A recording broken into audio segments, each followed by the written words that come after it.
a report by the liaison committee and was moved by the chairperson of the liaison committee, who's also the Deputy Speaker of the National Assembly, Honorable Gladys Boss.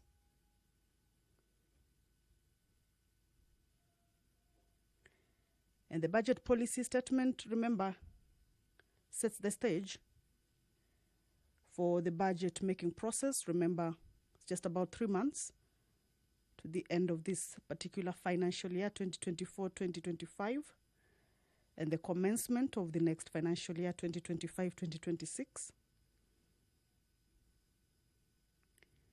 And it is through this a budget policy statement that also sets the budget making process. So this morning, members considered this particular motion, which approved or seeks to have the House approve the national government budget ceiling at 2.5 trillion. That is the Speaker of the National Assembly, Honorable Dr. Moses Wetangula, already in the chambers to preside over this afternoon sitting. Allow me to hand you over to this live broadcast brought to you by... Waheshimiwa, tuombe. Ewe Mwenyezi Mungu, ambaye kwa hekima na wema wako umetoa nyadhifa za viongozi na mabunge kwa ustawi wa jamii na utawala wa haki wa wanadamu, tukusihi utazame kwa neema nyingi sisi watumishi wako ambao umeridhika kutuita ili tutekeleze shughuli muhimu za jamhuri yetu. Tunakuomba uteremshie baraka zako sisi tuliokutanika hapa, na utujalie tuyatende na kufikiria mambo yote yatakayofikishwa mbele yetu kwa njia ya haki na uaminifu, ili utukufu na sifa zako siendelezwe, na ili kustawisha amani, ufanisi na heri ya nchi yetu na wale ambao haja zao umezikabidhi mikononi mwetu. Amen.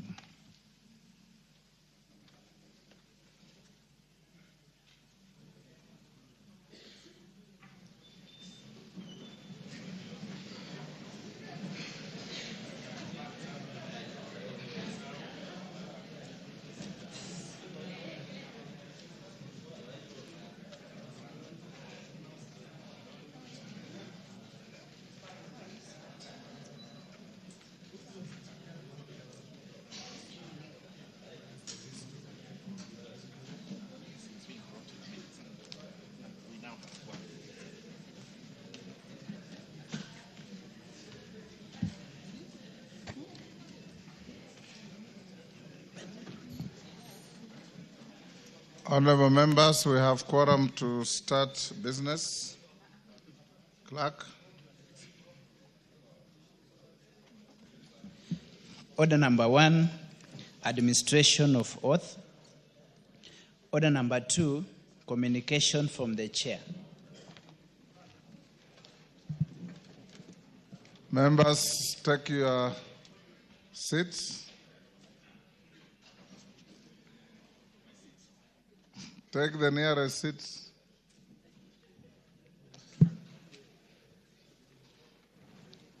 Honorable members, I have a short communication on the appointment of members to the Mediation Committee on the Senate amendments to the Gambling Control Bill, National Assembly Bill number 7 of 2023. Honorable members, you recall that on Thursday, 16th January 2025, the House rejected the motion on consideration of the Senate amendments to the Gambling Control Bill, National Assembly Bill number 70 of 2023. Consequently, the said bill was referred to Mediation Committee in accordance with Article 112 of the Constitution and Standing Order 149. Honorable members, Article 113 of the Constitution requires that wherever a bill is referred to a Mediation Committee, the Speakers of the Houses of Parliament appoint an equal number of members of each House to attempt to develop a version of the bill that Houses will pass. In this regard, having consulted with the leader of the majority party and the leader of the minority party, I have appointed the following members to represent the National Assembly in the Mediation Committee: the Honorable Daniel Wanyama, CBS MP, the Honorable Omboko Milemba, CBS MP, the Honorable CPA Kuria Kimani, CBS MP, the Honorable Dr. Jackson Kosgei, MP, the Honorable Dominic Letipila, MP, the Honorable Kwenya Thuku, MP, the Honorable Dr. Rico Namoit, MP, the Honorable Mark Nyamit, MP, the Honorable Dr. Irene Kasalo, MP. Honorable members, we shall await the appointment of senators to the Mediation Committee for the committee to be fully constituted for purposes of commencing the mediation process. Once I receive a message from the Senate to that effect, I'll convey it to the House. Thereafter, the Mediation Committee will embark on an attempt to develop a mediated version of the bill in accordance with Article 113 of the Constitution for consideration by the Houses of Parliament. The House is accordingly guided. Honorable members, while I'm still on my feet, allow me to recognize a delegation from the Transitional National Legislature of the Republic of South Sudan. Honorable members, I wish to introduce to you a delegation from the Transitional National Legislature of the Republic of South Sudan seated in the Speaker's row. The delegation comprises the following 6 members of the Parliamentary Service Commission, PSC, of the Transitional National Legislature of South Sudan. 1, Honorable Stephen Ajong Akol, MP, Commissioner and leader of the delegation. Honorable Mary Bicencio Wani, MP, Commissioner. Honorable Regina Joseph Kaba, MP, Commissioner. Honorable Regina Richard Aban, MP, Commissioner. Honorable John Orach Nyiker, MP, Commissioner. And Mr. Dominic Bandima Albert Paul, Commissioner. Honorable members, the delegation, accompanied by 3 senior parliamentary officers, is on a benchmarking visit to our Parliamentary Service Commission to learn about the structure, functions, and operations of the Commission and the Parliament of Kenya. Honorable members, on my behalf and that of the National Assembly, I extend a warm welcome to the delegation, which I had the opportunity to meet this morning, accompanied by Commissioner Faith Gitau and the Commissioner Senator Matinga of Nyeri. I wish them fruitful engagements and an enjoyable stay in their second home, Kenya. Their team leader, Stephen Ajong Akol, was with all of us in the Sudan peace process, starting from Machakos to Naivasha to the historic signing of the Comprehensive Peace Agreement presided over by our late President Kibaki at Nyayo Stadium. So he's one of the heroes of the Sudan. You can acknowledge him again.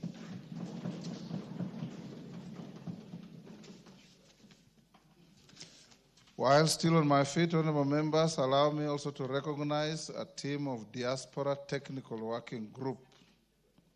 I wish to acknowledge the presence of a delegation of 25 Kenyans from the Diaspora Technical Working Group who are seated in the Speaker's Gallery. You may stand to be acknowledged. Thank you. The Diaspora Technical Working Group, led by Mr. Danson Mukule of the United States of America, is a voluntary patriotic coalition of 100 Kenyan citizens. You may sit. Citizens residing across the Africa, Asia, Oceania. Oceania is Australia, New Zealand, and all those Polynesian islands. Europe, North America, the South America, and the Middle East regions. The delegation is on a visit to the country to engage Parliament, civil society groups, and the executive on critical diaspora electoral reforms. Honorable members, on my own behalf and that of the House, I welcome the delegation to the National Assembly and wish them fruitful engagements. Honorable members, the delegation has met with the Committee on JLAC, that is Murugara's committee, and the Committee on Defense and Foreign Relations. And this morning, they also had an engagement with yours truly, accompanied by Honorable Murugara and Honorable Retired Major Bashir. You are welcome to the House of Parliament. Next. Order number 3, messages. Order number 4, petitions. Order number 5, papers. Majority Leader. Thank you very much, Honorable Speaker. Honorable Speaker, I beg to lay the following papers on the table of the House today, Wednesday, March 12, 2025, afternoon sitting. Honorable Speaker, A, reports of the Auditor General and financial statements of the National Government Constituencies Development Fund for the year ended 30th June 2024, and the certificates therein in respect of the following constituencies. Honorable Speaker, I start with Aina Bokoi, Baringo South, Bomet East, Borabu, Bumula, Bura, Butula, Chepalungu, Garsen, and at number 10, Gilgil, Ikolomani, Kabuchai, Kajiado South, Kandui, Quisero, Kibwezi West, Kilifi North, Kinango, Kisauni, and at number 20, Kitui Central, Kitui South, Konoin, Kuresoi South, Kuria West, Lurambi, Magarini, Matayos, Mosop, Mwingi West, Nandi Hills, North Mugirango, Rabai, Sabatia, Sogowait, Soin, Sotik, Suba South, Subukia, Turkana East, Ugenya, Uguja, Vihiga, and West Webuye West, Webuye East at number 42. B, reports of the Auditor General financial statements for the year ended 30th June 2021, 30th June 2022, 30th June 2023, and certificates therein in respect of the following, Honorable Speaker. At number 1, AIC Morop Girls Secondary School, Nakuru, AIC Chebisas Boys High School, Oasingishu, Baricho Boys High School, Kikima Secondary School, Koisamo Secondary School, Mamangina Kenyatta Secondary School, Michinda Secondary School, Milimani High School, Moi Girls Secondary School, Masabet, Moyale Boys High School, Ndura Secondary School, Ngoto Boys High School, Njoro Township Secondary School, St. Angela's Girls Secondary School, Kitui County, and lastly, St. Matthias Mulumba Matinyani Boys Secondary School. Honorable Speaker, I beg to lay. Thank you. Chairperson, Committee on Justice and Legal Affairs. Thank you very much, Mr. Speaker. Honorable Speaker, I beg to lay the following paper on the table of the House today, Wednesday, 12th March 2025. Report of the Departmental Committee on Justice and Legal Affairs on its consideration of the Senate amendments to the Houses of Parliament Bicameral Relations Bill, National Assembly Bill number 44 of 2023. I lay. Thank you. Next order.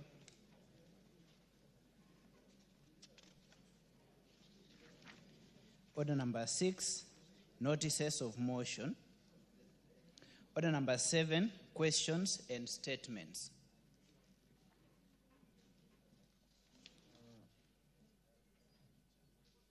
Request for statements.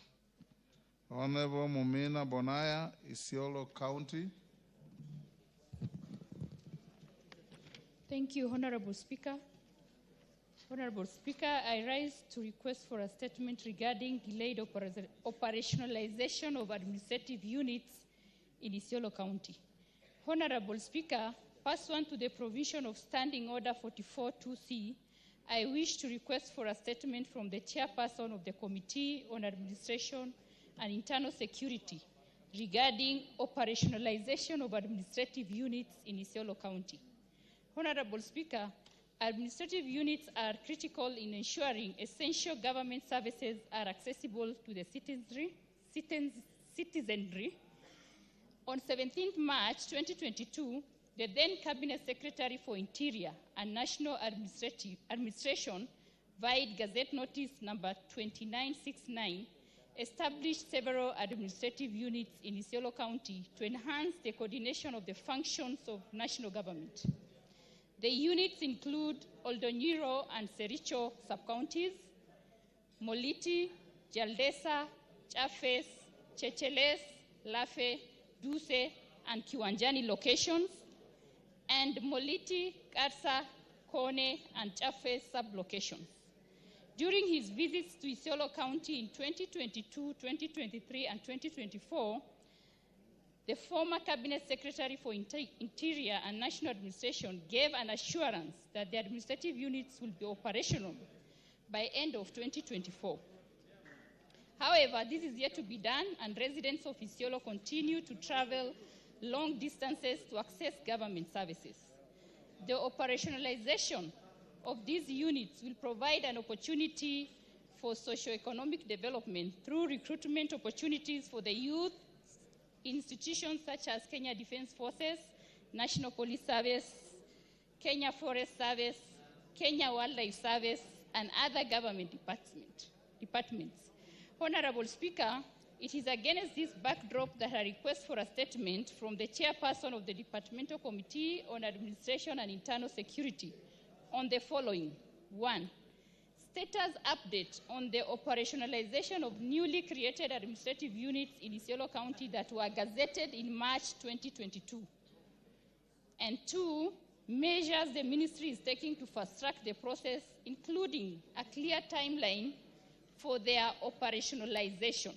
Thank you, Honorable Speaker. Thank you. Yes, Julius Sunguli. On the same issue? Go ahead. Julius, next to you. Mr. Speaker, I just want to joyride on the statement, on the request for statement, and ask that when the chairman stands to address the issue, kindly not to limit himself to Isiolo, because this is a matter that is affecting many parts of Kenya, including my own constituency, so that we would like to have clear timelines. Some people read these things sometimes in different ways, but I think it's good for the statement to come out clearly that operationalization is due to some aspects that the ministry knows. Because if you limit itself to Isiolo, it may not bring the picture to the whole country. Yes, Bowen.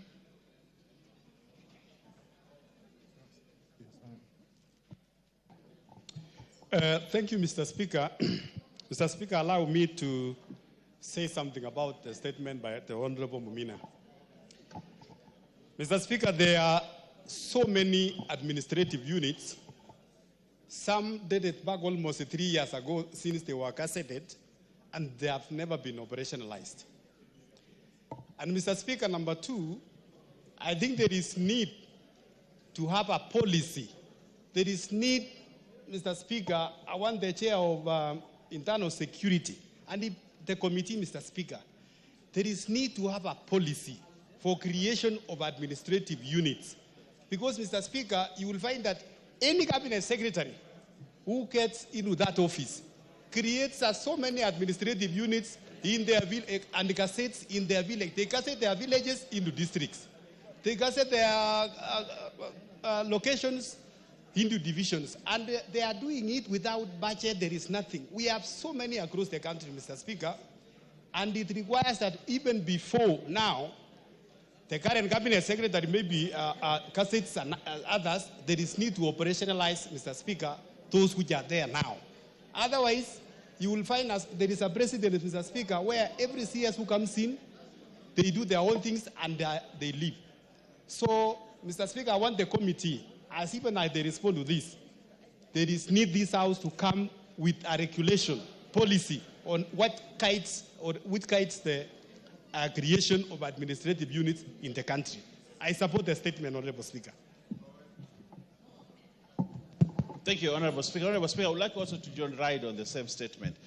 I would like just to say one thing, Honorable Speaker, to request the committee in charge to ensure that there is sufficient budget. Because even when we speak and ask all these questions, I have been to the office several times, and they say, okay, we have gazetted, but we don't have budget for operationalization. So I would like to request the Tongoyo committee to ensure, as we debate this financial year estimates and the budget, to ensure that they have consolidated all the units that have been gazetted and budget for their operationalization. Today, Honorable Speaker, I have like 5 chiefs and assistant chiefs who were actually installed, but they cannot get salary because there is no budget. And this is all over. You know, I received a call from the people of Magarini. They say they have 5 chiefs and 7 assistant chiefs where they have been appointed, chiefs have been installed, and they are not getting salaries. This is very dangerous for a country. My friend Leto is telling he has 26 chiefs and when that have been installed, and there's no budget, so they're not getting salaries. It will enable corruption, and it will make these guys not even work properly. So, the Tongoyo Committee, please, before you approve any budget for that department, ensure money has been set aside to pay the chiefs and also to operationalize the administrative units that have been gazetted and created. I thank you, Honorable Speaker. Those are enough joyriders. Yes, Nicholas, what is it? Nicholas Ngikor. Mr. Speaker, I just want also to echo my voice on the issue of administrative units.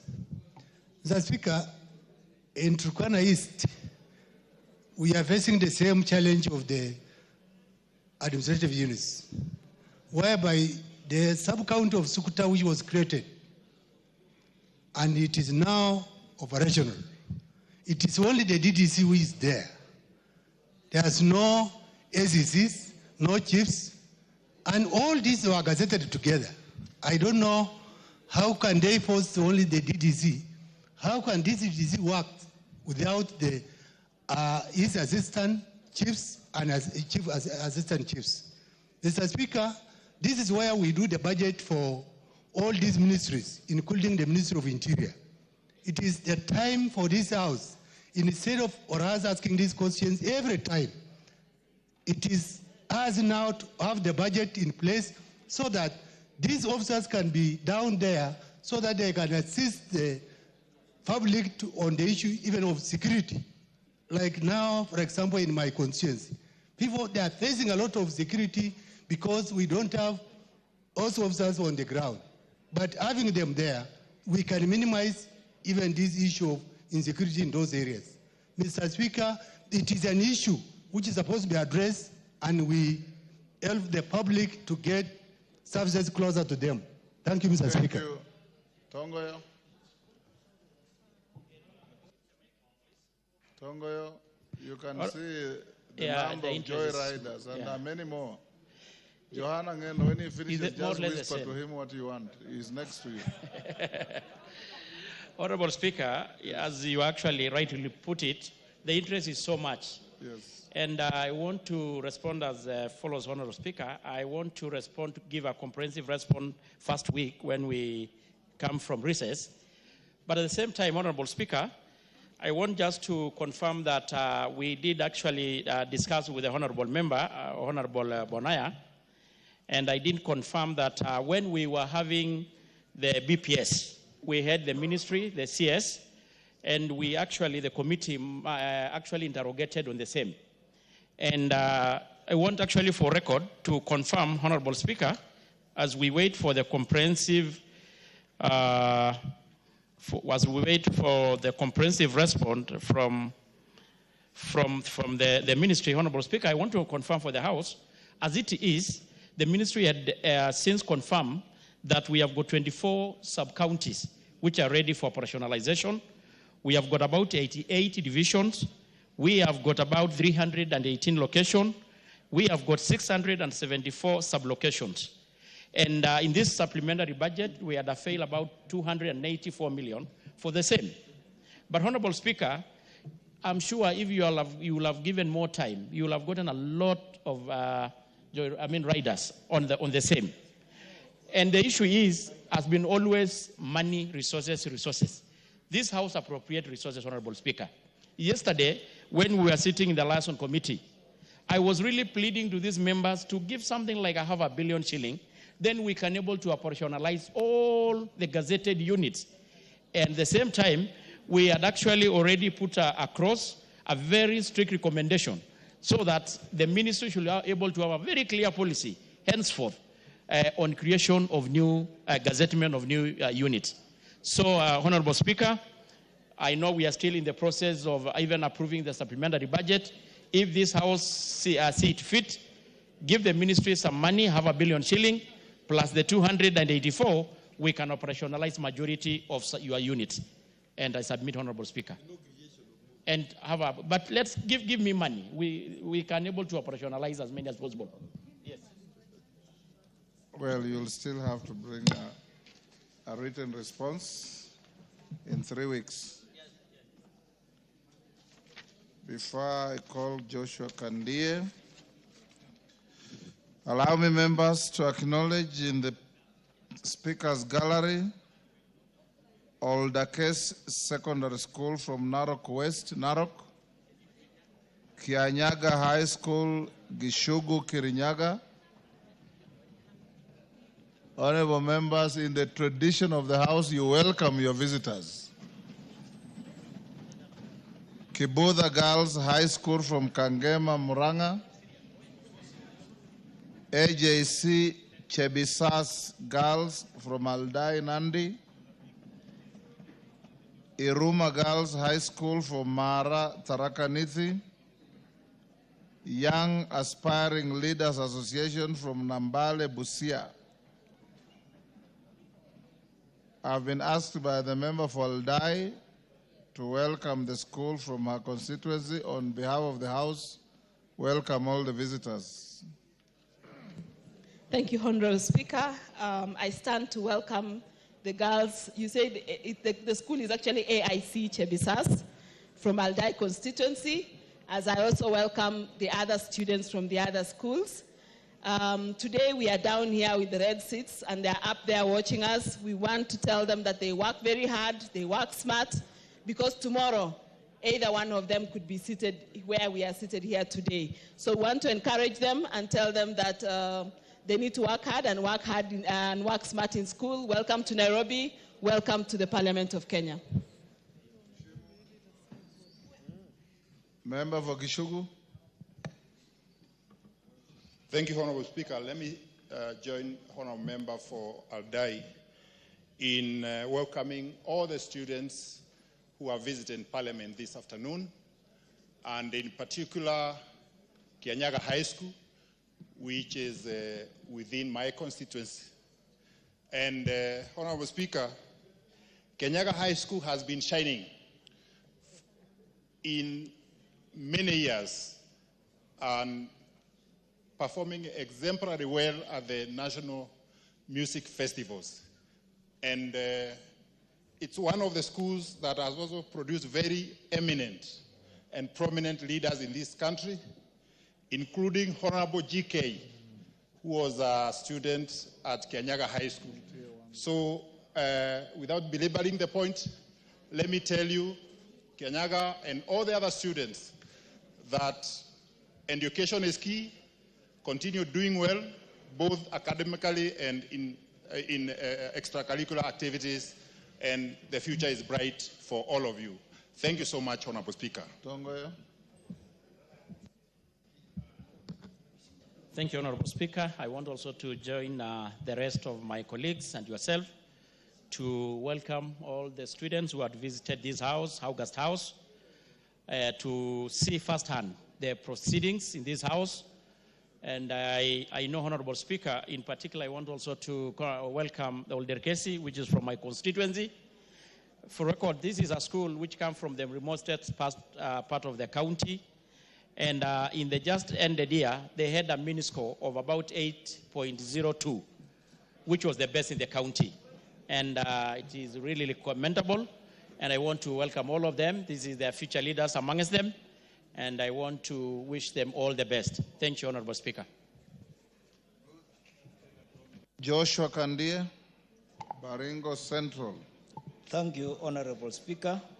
Pursuant to provisions of Standing Order 44.2c, I wish to request for a statement from the chairperson of the Committee on Education regarding shortage of teachers in Baringo Central constituency. Honorable Speaker, a teacher shortfall in a school presents several challenges, including increased workload for existing teachers, inconsistent student learning experiences, difficult meeting diverse student needs, large class sizes, potential for curriculum gaps, reduced quality of instruction, and difficulties in maintaining a positive learning environment, all of which can significantly impact student performance and overall school operations. Recent reports indicate a shortfall of teachers across all educational levels in Baringo Central constituency. Many schools in the constituency remain severely understaffed, affecting the delivery of quality education. Honorable Speaker, it is against this background that I request for a statement from the chairperson of Departmental Committee on Education on the measures that the Ministry of Education has put in place to ensure schools have adequate teachers to meet the shortfall, especially in Baringo Central constituency. Thank you, Honorable Speaker. Thank you, Honorable Kandia. Meli, 3 weeks. Yes, I will respond to it in the next 3 weeks. 3 weeks. Speaker. Thank you. Doris Donya. Doris Donya. Yeah, thank you, Mr. Speaker. I rise to request for a statement regarding the payment of annual bonuses to the tea farmers. Honorable Speaker, pursuant to the provisions of Standing Order 42.2c, I rise to request for a statement from the chairperson of the Departmental Committee on Agriculture and Livestock regarding the payment of annual bonuses to tea farmers. Honorable Speaker, tea farming is a major economic activity in Kenya, contributing significantly to the country's export earnings and providing livelihoods for millions of Kenyans. However, there have been growing concerns and complaints from tea farmers regarding the disparity in the payment of bonuses by factories in various regions. Tea farmers in some regions, such as Kisii County, Nyamira County, and parts of Rift Valley, receive significantly lower bonuses compared to their counterparts in other regions, despite similar input and production levels. This disparity, which is against Kenya Tea Development Agency, that is KTDA dividend payout policy, has caused concerns about fairness, transparency, and equity in the payment system among farmers. Honorable Speaker, it is against this background that I request the chairperson of the Departmental Committee on Agriculture and Livestock to appraise the House on the following: the criteria used to determine the rates of annual bonuses paid to tea farmers across the different regions and factories in Kenya, the reasons behind the significant variations in bonus payment to tea farmers in the country, the measures the Ministry of Agriculture and Livestock Development, through the relevant agencies such as Tea Board of Kenya and the Kenya Tea Development Agency, is taking to ensure that all farmers receive fair, uniform, and transparent bonuses based on their production levels. And lastly, the timeline within which the ministry will address the disparity to ensure that tea farmers across the country are treated fairly. Thank you, Mr. Speaker. Thank you, Donya. Chair, Agriculture. Majority Leader informed the Chair, Agriculture, to bring us a response in 3 weeks. John Kagusha. Thank you, Honorable Speaker. Request for statement regarding acute shortage of blood testing kit donations in the country.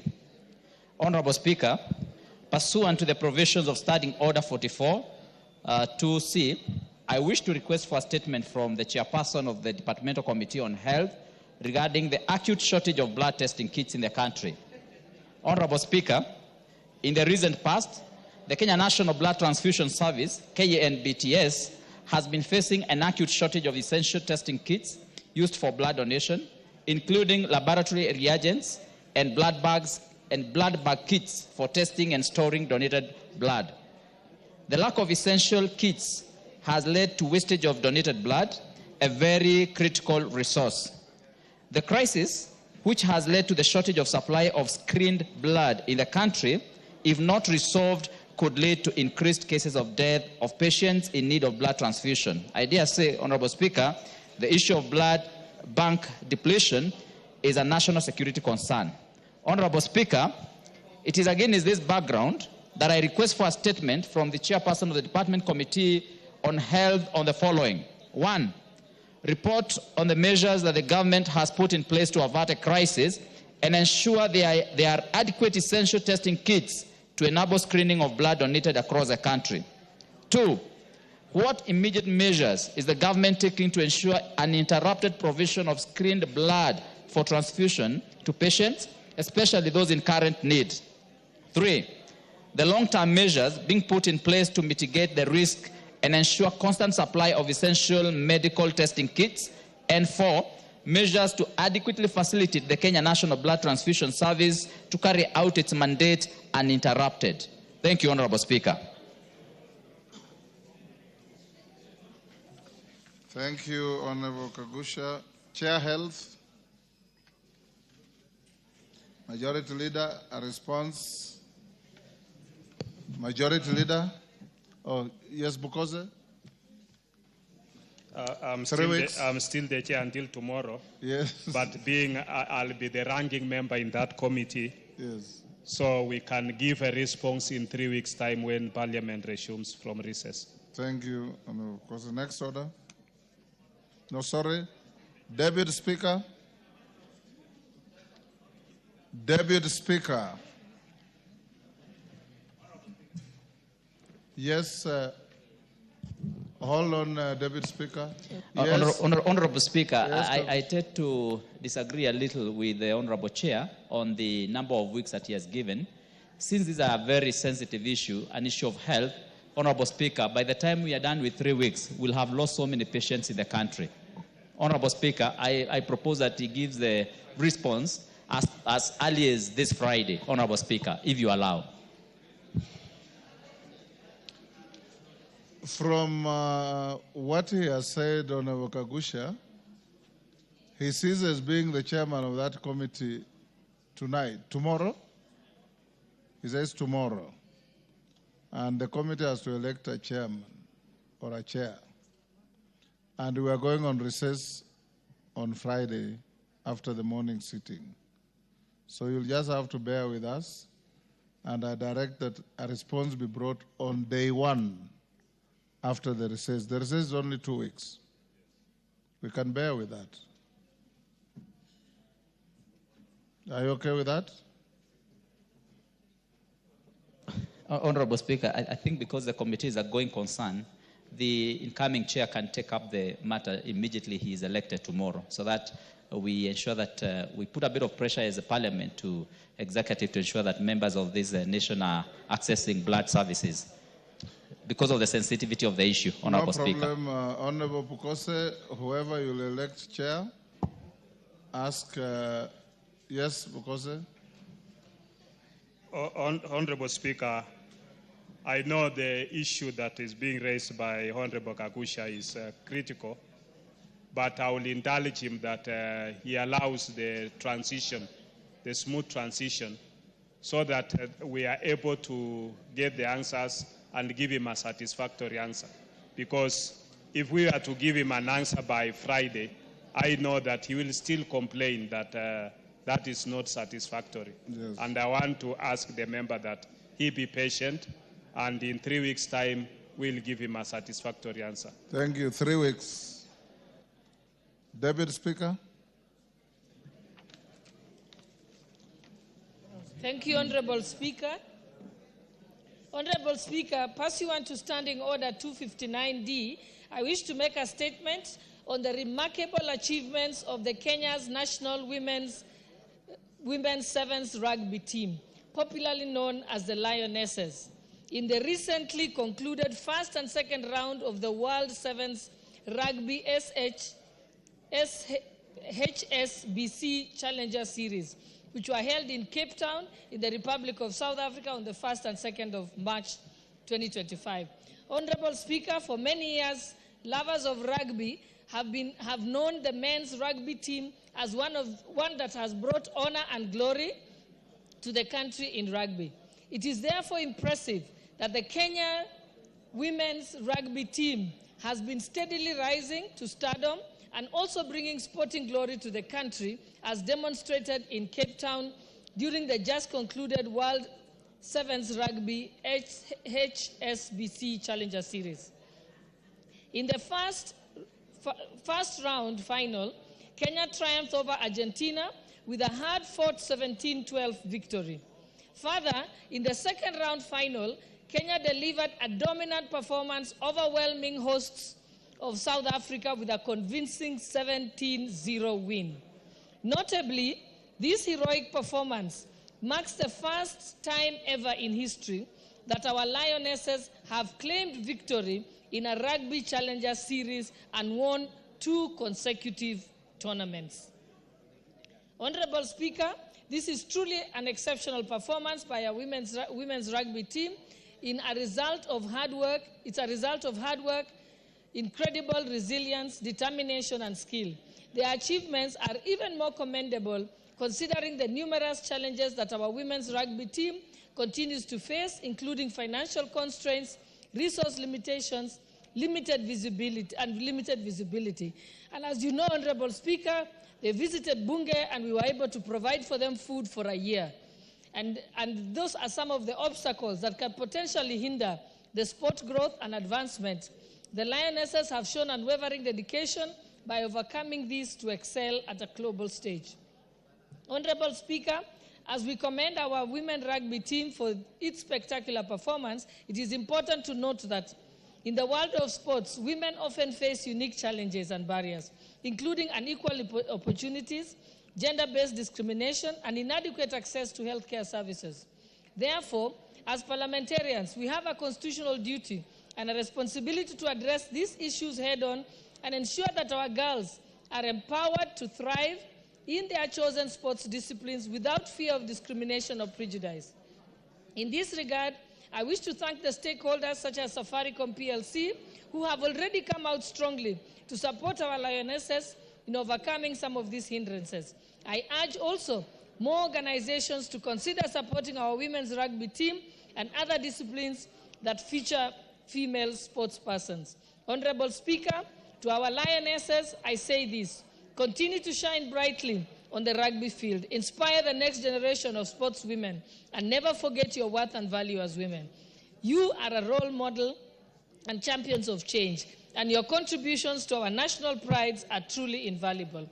Once again, I say hongera kwenyu na endeleeni kukaza mshipi. Asante Lionesses. Thank you, Honorable Speaker. Thank you, David Speaker. We join you in congratulating them as well. Next order. Yes, Donya, what's the point of order? Thank you, Mr. Speaker. I stand on Standing Order 173. There is an accident which has happened to women in this Kenya. And this is a horrible accident. Yes, a serious one. A serious accident on the Committee of Transport, whereby we have 15 members and there is only one lady. That is an accident, Mr. Speaker. A big one, according to Standing Order 173. One lady, you can imagine, Mr. Speaker, 14 men seated against one woman. They cannot even deliberate. And we applied for this position. So you want to tell us women cannot manage transport committees, yet we are the ones who walk miles to the markets, to the rivers, and then what are you telling us? When we go to social protection, you've put all the women there, then you want us to approve the NADICO report. The men in this house, we need justice. This committee needs to be disbanded, Mr. Speaker. Women's voices should be respected. Yeah? That's why even they are allocating women reps who are serving 4 to 10 constituencies, same allocation of operations as a single member of parliament, Mr. Speaker. This should stop. Women must be respected. We are the ones who breastfeed. We bring life to this world. Mr. Speaker, it is very wrong. We protest. We don't like it.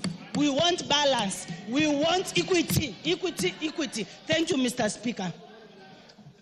I hear you. Next. I hear you, Donya.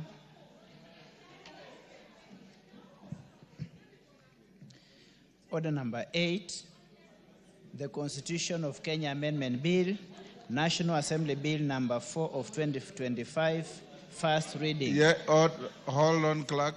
Yes, Minority Leader. Mr. Speaker, with your indulgence, Mr. Speaker, we need to take note of the issue that has been raised by Honorable Doris.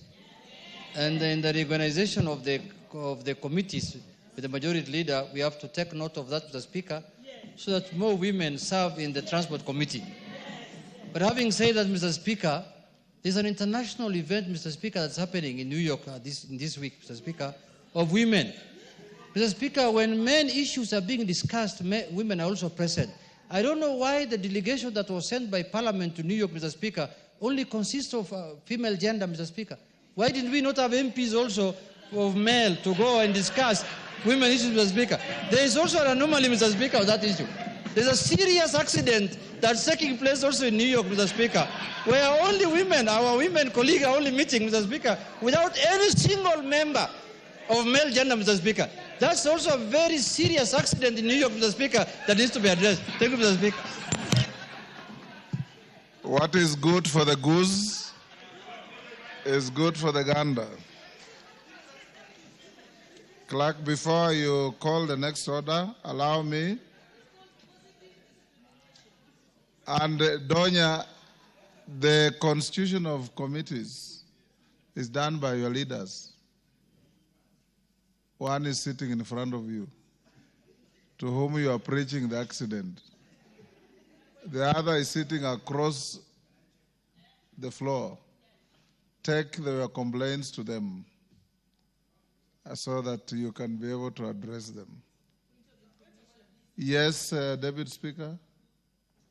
Honorable Speaker, I'm just giving a point of information to Honorable Junet to let him know that what's happening in New York is called positive discrimination. Yes. Yes, Jematia. Thank you, Mr. Speaker. On the same note, on an order paper, okay, standing order 173, on what Donya said, it is also a replica in Committee of Finance, Mr. Speaker. The same thing, and when you talk about CSW is a meeting that is done for women agendas and women affairs, but this is a committee that deals with resources, deals with issues, policies of government, and it does not mean that women can be isolated because it is a gender, and I mean men cannot. Yes, Janet. No, but you know, Mr. Speaker. Mr. Speaker. Order, Jematia. Address the Speaker. Mr. Speaker. Yes. Majority Leader, we have acknowledged the anomalies in the committees, and we have to address them, Mr. Speaker. The committees must have gender parity. But, Mr. Speaker, also what's happening in New York, men are stakeholders. What women are discussing there affects us, Mr. Speaker. We must be present in the New York, Mr. Speaker, because we are stakeholders also on issues of women. They affect us, Mr. Speaker. What you are going there and discussing, you are going to implement it when we are present where we are, Mr. Speaker. So we are stakeholders. You must engage us, especially fathers to girls like me, Mr. Speaker. I must know the agenda of women in New York, Mr. Speaker. I must know. Order, no more agenda passions on the floor. I want to acknowledge the presence of Kirirwa Junior School from Imendi Central, Meru, in the public gallery, and Koelel Forces Academy, Gilgil, Nakuru, in the Speaker's gallery. On my behalf and on your behalf, we welcome the students and their teachers to the House of Parliament. Next order. Order number 8, the Constitution of Kenya Amendment Bill, National Assembly Bill number 4 of 2025, first reading. A bill for an act of Parliament to amend the Constitution of Kenya. Order number 9, motion, report on the 2025 budget policy statement, question to be put. Next order.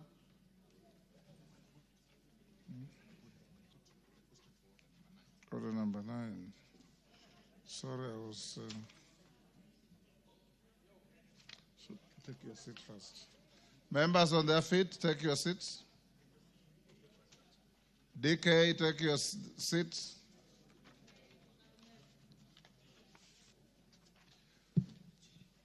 Order Leader and Canaan, take your seats.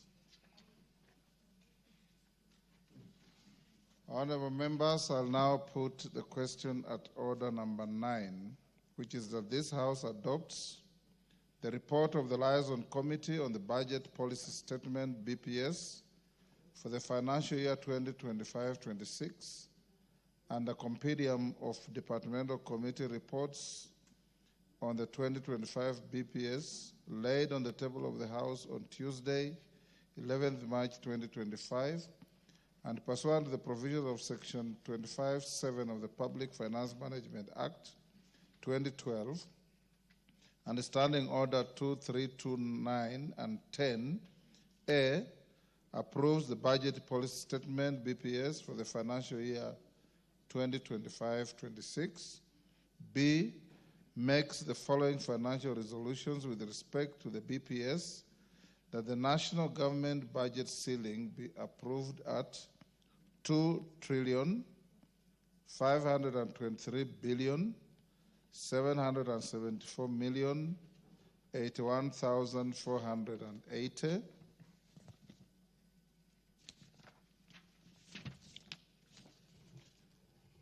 of which the executive 2,437,536,081,480, of which Office of the Attorney General 8,652,200,000, Parliament 49,488,200,000, Judiciary 26,749,800,000. 2, that the allocation of county government equitable share be approved at Kenya shillings 405,069,420,197. That consistent with the latest audited and approved revenue for financial year 2020-21, amounting to Kenya shillings 1,570,562,945,14 shillings. The allocation to the equalization fund be set at 7,852,814,725, that the arrears of the equalization fund be set at 2,747,185,275, that the allocation for the county government additional allocations be approved at 69,802,409,623, as per the third schedule, which shall form the basis for the county government additional allocations bill for the financial year 2025-26, that the allocation for the public participation initiatives be approved at Kenya shillings 3 billion. C, resolved that the first and second schedules form the basis for the ceilings for the financial year 2025-2026 budget estimates. D, resolves that once approved by the House, these recommendations shall form the basis for the financial year 2025-2026 budget estimates.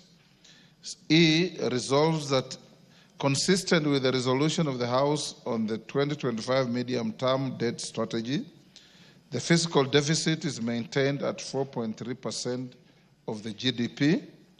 F, orders that the first schedule to the order paper forms the basis for the ceilings for the financial year 2025-26 budget estimates. G, makes policy resolutions contained in the second schedule to the order paper non-financial recommendations relating to the budget policy statement for the financial year 2025-26, and H, makes the necessary adjustments to the schedules. As members of that opinion say aye. Aye. Will those of the contrary opinion say nay? The ayes have it.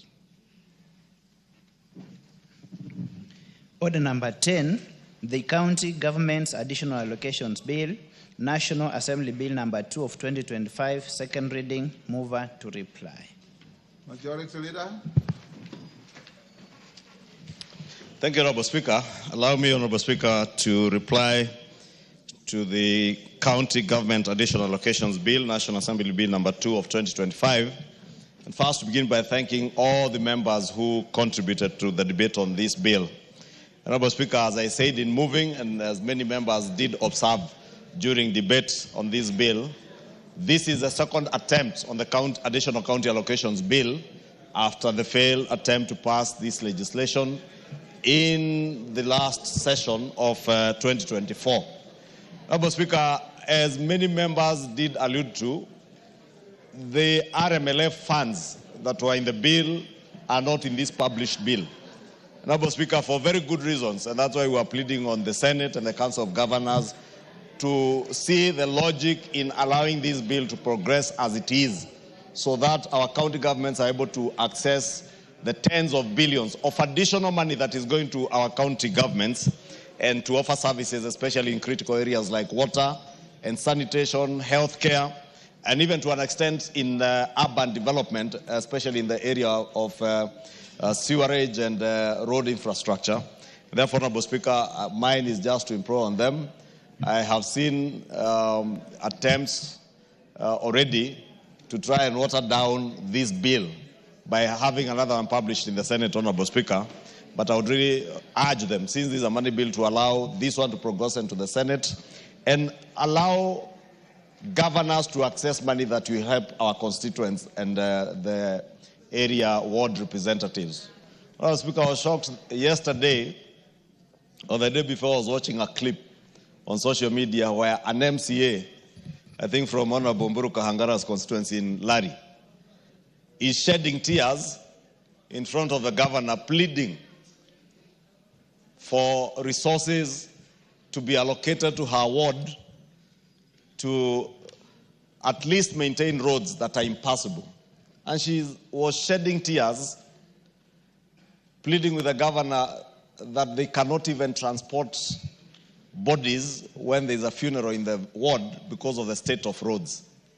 And this is the dire state of roads, not in Kiambu County, but across the country.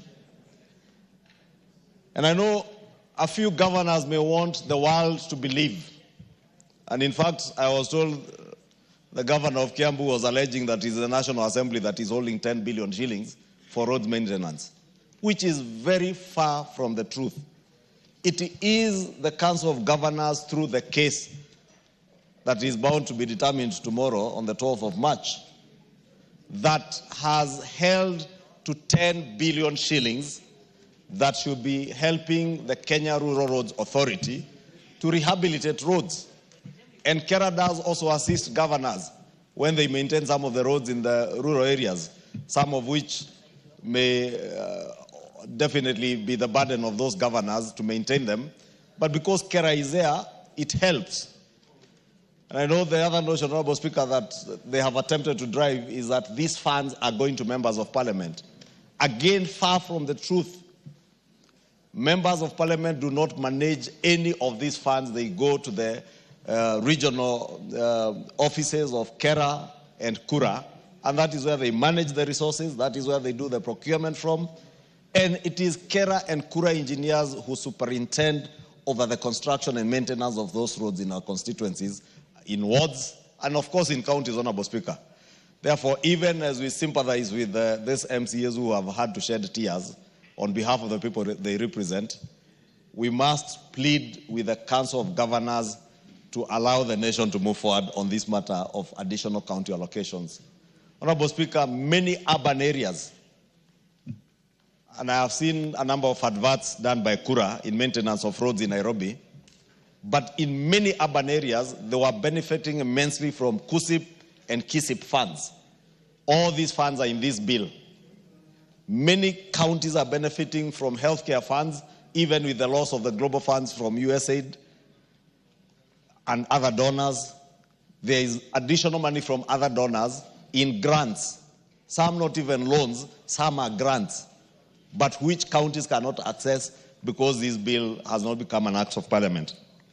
Therefore, Honorable Speaker, I really want to plead with our colleagues in the Senate, when this bill is transmitted to them, to hasten its processing and allow governors to access this money so that they may help our constituents. And with that, I beg to reply.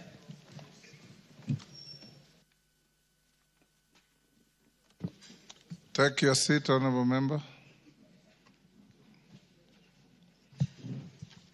Honourable members, I now put the question at order number 10, which is that County Government's Additional Allocations Bill, National Assembly Bill number 2 of 2025, be now read a second time. As members of that opinion say aye. Aye. Will those of the contrary opinion say nay? The ayes have it. A bill for an act of parliament to provide for the additional allocations to county governments for the financial year 2024-2025, the responsibilities of national government and county governments pursuant to such allocation and for connected purposes. Thank you. Take your seat for a minute. Honourable members, I have been requested by the member for Nambale that I acknowledge the group from his constituency before they came to the public gallery. And this is Young Aspiring Leaders Association from Nambale, Busia. I give you 1 minute to acknowledge their presence. Thank you, Mr. Speaker, for giving me the opportunity to welcome the young aspiring leaders from Nambale constituency in this August House. Mr. Speaker, this is a group of young people who have decided to come together with a common goal of aspiring on how to offer leadership in future. As they say, Mr. Speaker, youth are the future leaders and drivers of innovation expected to drive economic growth of a nation. And if they don't move closer to other leaders so that they can learn how leadership is carried out, they may not understand the difficulties and duty that are expected to be performed as a leader. And Mr. Speaker, I wish to commend this particular group of young aspiring leaders because last year in December, they participated in organizing sports activities within Nambale constituency and also encouraged the other youths by advocating against drug use and also did community work. So Mr. Speaker, and fellow members, allow me to welcome them in this particular parliament and encourage them to ensure that they always think creatively and develop solutions that can drive progress in various fields. Thank you, Mr. Speaker. Honourable members, at order number 11, Majority Leader, I'm advised that the schedule to order number 11 is very long and still being prepared. And on that score, if it is agreeable with you, we go to order number 12. And when we are ready with the schedules, then we go back to order number 11. Is that okay? Does that sit well with you, Majority Leader? Yes, Mr. Speaker, so long as soon as the clerk's table is able to share the schedules. But I was thinking probably they should have just published them on the gadgets and we access them from there. Can you post them on the... You just post them on the gadget. These are time-bound legislations. Yes.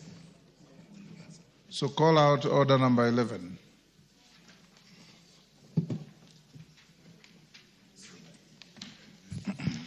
Order number 11, motion, consideration of the second supplementary estimates for the financial year 2024-2025. Chairman liaison committee, David Speaker.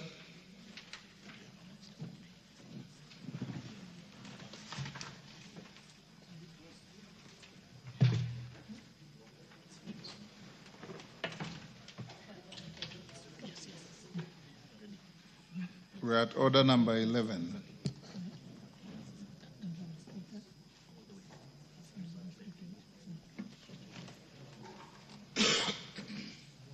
Apologies, Honorable Speaker. Honorable Speaker, I beg to move that this House adopts the report of the Liaison Committee on its consideration of the second supplementary estimates for the financial year 2024-2025 laid on the table of this House on Wednesday, 12th March 2025, and pursuant to the provisions of Article 223 of the Constitution, Section 39 of the Public Finance Management Act 2012, and Standing Order 239, that 1, approves the supplementary estimates 2 for the financial year 2024-2025 as indicated in the schedules to the report, and 2, resolves that the schedules form the basis for the introduction of the Supplementary Appropriations Bill 2025, and 3, orders that the Speaker do now leave the chair to facilitate the consideration of the said budget estimates with respect to each vote and program in the Committee of Supply as contemplated under Standing Order 240, which is consideration of supplementary estimates in the Committee of Supply. Thank you, Honorable Speaker. Who is seconding?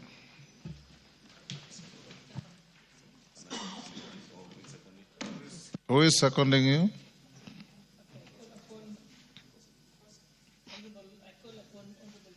Go on record. Give her the mic. Hold on, because... And Honorable Speaker, I call upon Honorable Pukose, who is a member of the committee, to second. Honorable Speaker, I second. Honorable Ruku, take your seat.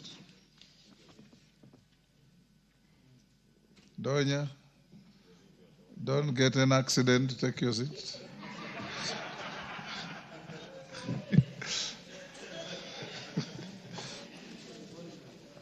Honorable members, I now propose the question at order number 11, which is that this House adopts the report of the Liaison Committee on its consideration of the second supplementary estimates for the financial year 2024-25, laid on the table of the House on Wednesday, 12th March 2025, and pursuant to the provisions of Article 223 of the Constitution, Section 39 of the Public Finance Management Act 2012 and Standing Order 239, 1, approves the supplementary estimates 2 for financial year 2024-25 as indicated in the schedules to the order paper. 2, resolves that the schedules form the basis for the introduction of the Supplementary Appropriation Bill 2025. And 3, orders that the Speaker do now leave the chair to facilitate the consideration of the said budget estimates with respect to each vote and program in the Committee of Supply as contemplated under Standing Order 240, consideration of supplementary estimates in the Committee of Supply. As members of that opinion say aye. Aye. Will those of the contrary opinion say nay? The ayes have it.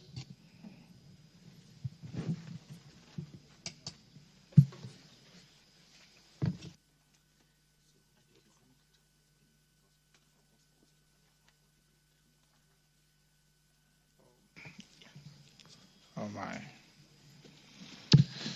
I jumped the gun. The clerk tells me I should have allowed the debate. Yes, but why were you saying aye without... I'm sorry, I was proposing the question. Let me rewind. Sorry. No, you cannot raise that. I now propose the question and retract and remove from the Hansard the transaction immediately preceding this. That this House adopts the report of the Liaison Committee on its consideration of the second supplementary estimates for the financial year 2024-25 laid on the table of the House on Wednesday, 12th March 2025, and pursuant to the provisions of Article 223 of the Constitution, Section 39 of the Public Finance Management Act 2012 and Standing Order 239, 1, approves the supplementary estimates 2 of financial year 2024-25 as indicated in the schedules to the report. 2, resolves that the schedules form the basis for the introduction of the Supplementary Appropriation Bill 2025, and 3 orders that the Speaker do now leave the chair, and I suspect that's what made me put the question, to facilitate the consideration of the said budget estimates with respect to each vote and program in the Committee of Supply as contemplated under Standing Order 240, consideration of supplementary estimates in the Committee of Supply. Yes, Majority Leader. Thank you, Honourable Speaker. Honourable Speaker, I rise to support this motion on the second. As Majority Leader speaks, I want to believe that those on the screen are queuing for this debate. If you are not, log out so that we follow the list on the screen. Yes, Makalimul, what's the point of order? Yeah, thank you very much, Honourable Speaker. Honourable Speaker, I don't know whether I'm right, but has even this report been moved and seconded before we debate it? Because I thought the committee should have moved the It was report. moved by the Deputy Speaker, who is the chair of the Liaison Committee, and seconded by the Honourable Distinguished Member for Endebess. This afternoon? A few minutes ago. Okay. Honourable Speaker. I noticed you are busy reading something. No. You know, the thing is, anyway, let me not question the moving and the seconding, but let me just continue. What is the problem? You know, Honourable Speaker, what I thought was such an important report, earlier you did indicate to us that even the schedule is not here. I thought the mover should have taken a bit of time to educate the House in terms of what are the highlights of this supplementary budget, what are the recommendations of the Liaison Committee, just as read the budget policy statement. Honourable Speaker, in the morning, we were debating the budget policy statement with very good moving and seconding, where the issues were highlighted and seconded. Now this one, that's what I'm saying, I don't want to question the moving. But I thought for such an important report, it would have been important that we get the highlights in terms of what is changing, Honourable Speaker, in terms of total figures, and then we'll be able to Honourable Makalimul, as far as the Speaker is concerned, motion has been moved and seconded. Get ready to debate it. Yes. Majority Leader, go ahead.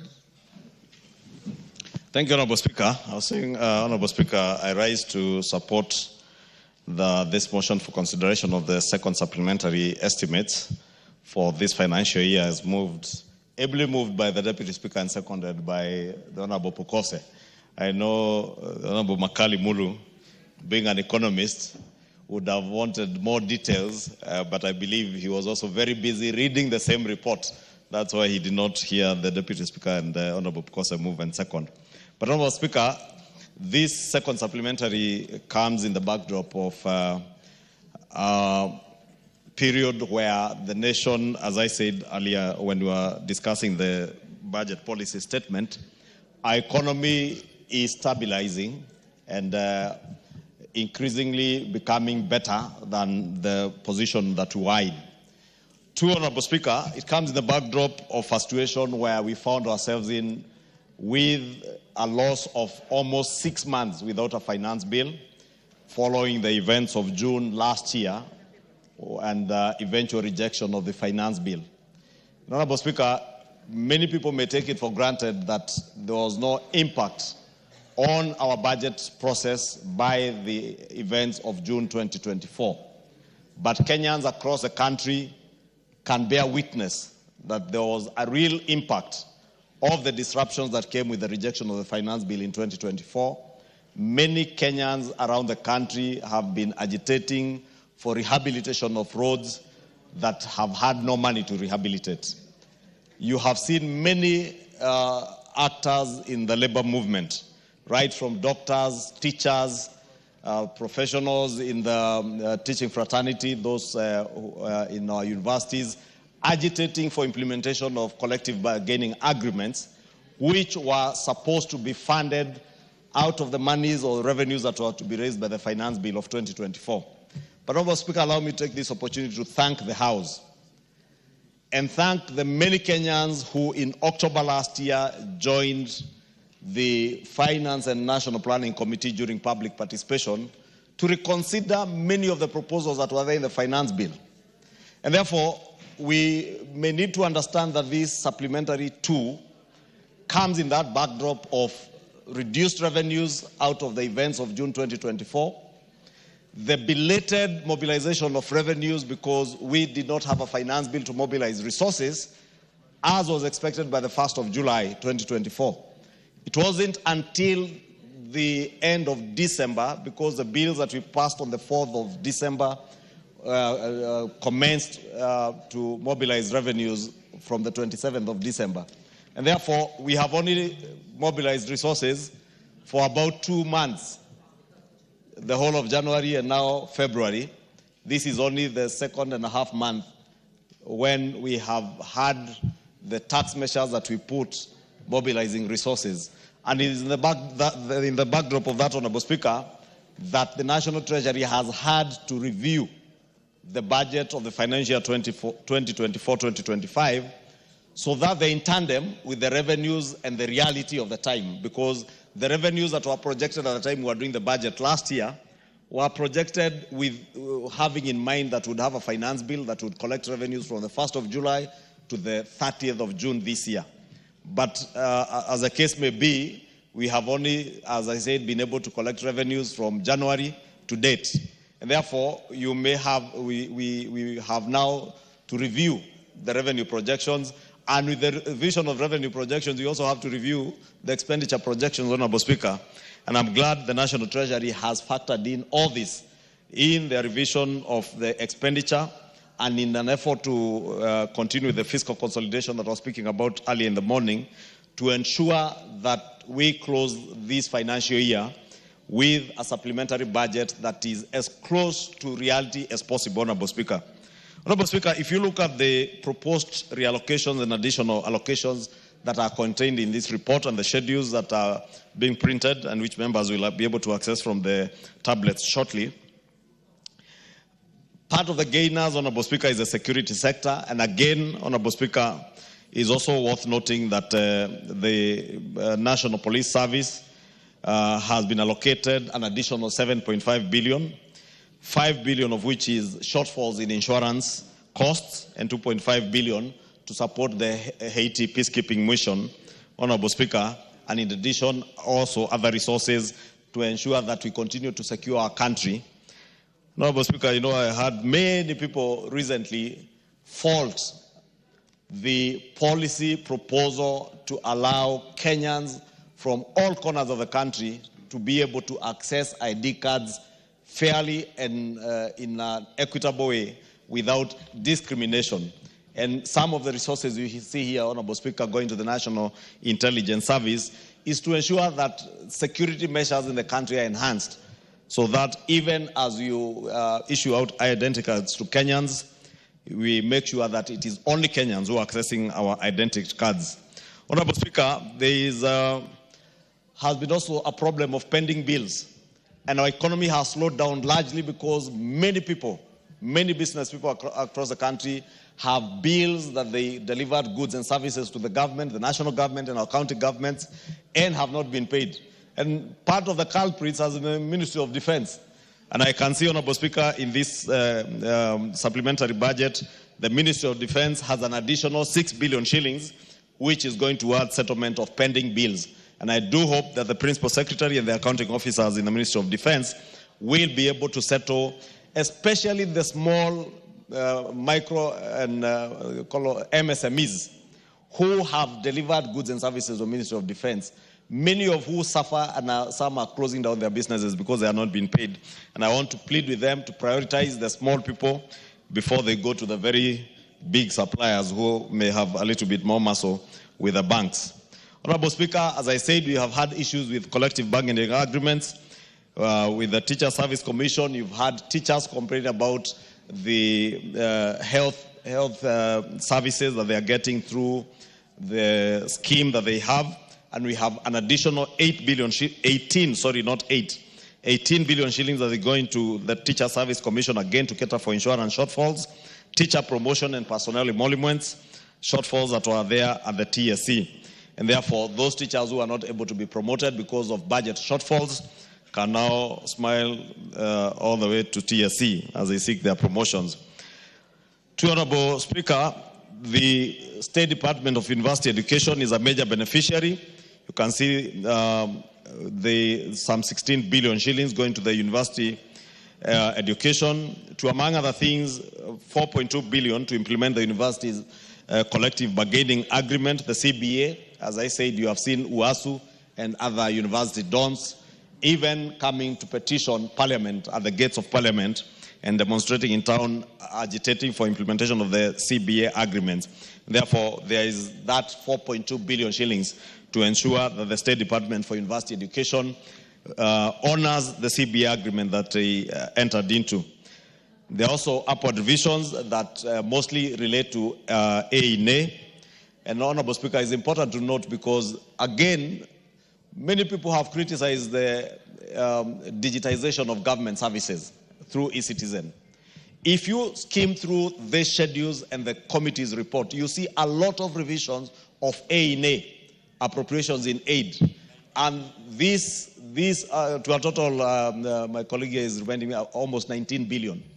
These are resources that have not been factored in the budget, but are now realizable, and this has come out of the digitization of government services through eCitizen. And through this digitization, Honorable Speaker, many institutions of government, many agencies of government, ministries and departments are now able to get more resources in A&A. And this is the upward mobility, you say, of A&A in the State Department of Universities and others, Honorable Speaker. Honorable Speaker, again, in healthcare, Kenyatta National Hospital is getting additional resources. Kenyatta University Teaching and Referral Hospital, MTRH, and I don't want to get into the figures, and KEMSA, Honorable Speaker. And this again speaks to the need, Honorable Speaker, of ensuring that both our national referral hospitals are adequately resourced to be able to offer services to Kenyans when they need them, and especially under the Social Health Insurance Fund, or SHA. Honorable Speaker, there is an additional 3 billion shillings that is going for the Emergency, Chronic and Critical Illnesses Fund, 1.5 billion shillings, stipend for healthcare professional interns, and 600 million for operationalizing the primary healthcare networks. Honorable Speaker, this speaks to a great extent to the issues that you remember during the members' retreat in Naivasha, when the Social Health Insurance Authority appeared before us in Naivasha, and you did ask the Committee on Health to sit and look into the issues that are bedeviling the implementation of SHA. Honorable Speaker, part of the issues and the challenges that were identified is the low funding that went into the Primary Healthcare Fund and the Emergency, Chronic and Critical Illnesses Fund. Honorable Speaker, it's important for Kenyans to appreciate that the more members who enlist onto SHA and make contributions, the more efficient and effective SHA will become in terms of being able to cater for needs of their customers or needs of patients who walk into hospitals. For instance, Honorable Speaker, the Primary Healthcare Fund is meant to ensure that any Kenyan who is registered under SHA or Taifa Care, if they walk into a level 1, level 2, level 3 hospital, they see a doctor, they get a prescription, they get treated, and they go home without being asked for a coin. So long as that primary healthcare facility, whether it is a private healthcare facility or a public healthcare facility, is enlisted under the Social Health Authority. Honorable Speaker, it's sad that in some counties, and I think it was Trans Nzoia County that I was able to learn, many hospitals are not enlisted in the Social Health Authority. And therefore, anyone who walks into a public health facility in Trans Nzoia County, for instance, if that hospital is not enlisted by the county government in SHA, they will not get services by SHA. And that is why you hear a lot of negativity, people saying, including some of those governors claiming, oh, SHA is not working. It cannot work if the hospital is not enlisted in SHA. It will not work for you if you are not registered as a member and a paid-up member. And therefore, Honorable Speaker, the first bit of the universal health coverage, or the first pillar that we deliberated on when we passed these bills 2 years ago, about a year and a half ago, when we passed the 4 health laws, was to make sure that primary health care in the country becomes free of charge in the level 1, level 2, level 3 hospitals, Honorable Speaker. But the resourcing of those healthcare facilities must come from exchequer money, which is what now we are doing, giving them an additional 3 billion shillings, plus more resources that will come from members' subscriptions or member premiums for those who enlist. And therefore, I want to use this opportunity, Honorable Speaker, to encourage Kenyans to continue enlisting. Yesterday, I had an occasion to meet a good friend of mine, a reverend, who has been very critical of this program. But he told me in my office he had come to tell me that indeed this SHA is working, because his mom has had her bill catered for to the tune of 800,000 shillings at Kenyatta University Teaching and Referral Hospital. And Honorable Speaker, this money that we are appropriating today, not just for the primary health care fund, but also for the chronic, critical, and emergencies fund. I had occasion of a border rider, Honorable Speaker, who registered for SHA, never paid up for his premiums, and got into an accident. And under the health laws that we passed for SHA, when you have a critical emergency, an accident, or chronic and critical illnesses, those should be catered for not by the primary health care fund, but the chronic, emergency, and critical illnesses fund. That is a fund that you see, again, we are giving another 3 billion shillings, Honorable Speaker, to ensure that if you are registered in SHA and you get into an accident, you get into a hospital, whether you be referred to Kenyatta National Hospital or to KU Teaching and Referral, MTRH, Kisii Referral Hospital, whichever hospital, whether it's level 4, level 5, level 6, you will get treated and your bills will be catered for by SHA. And Honorable Speaker, those are some of the things. Honorable Speaker, because I can see I'm running out of time, it's also important to mention the question of the use of Article 223 of the Constitution, Honorable Speaker. And we have deliberated on this matter at length. I am happy to note, Honorable Speaker, as much as we have requests of almost 86 billion for use under Article 223. This is not unlike what was happening before when the National Treasury was spending money and coming for post facto approval. At least this time, Honorable Speaker, I note out of the 88 billion, only 44 billion is going to recurrent expenditure and 43 billion is going to development expenditure, and of which only 40 billion has already been disbursed, meaning another 48 billion shillings. Thank you, Honorable Speaker. I'm saying, meaning about 48 billion shillings are requests they have come to this House to ask the House to approve. And this is what the National Treasury should be doing.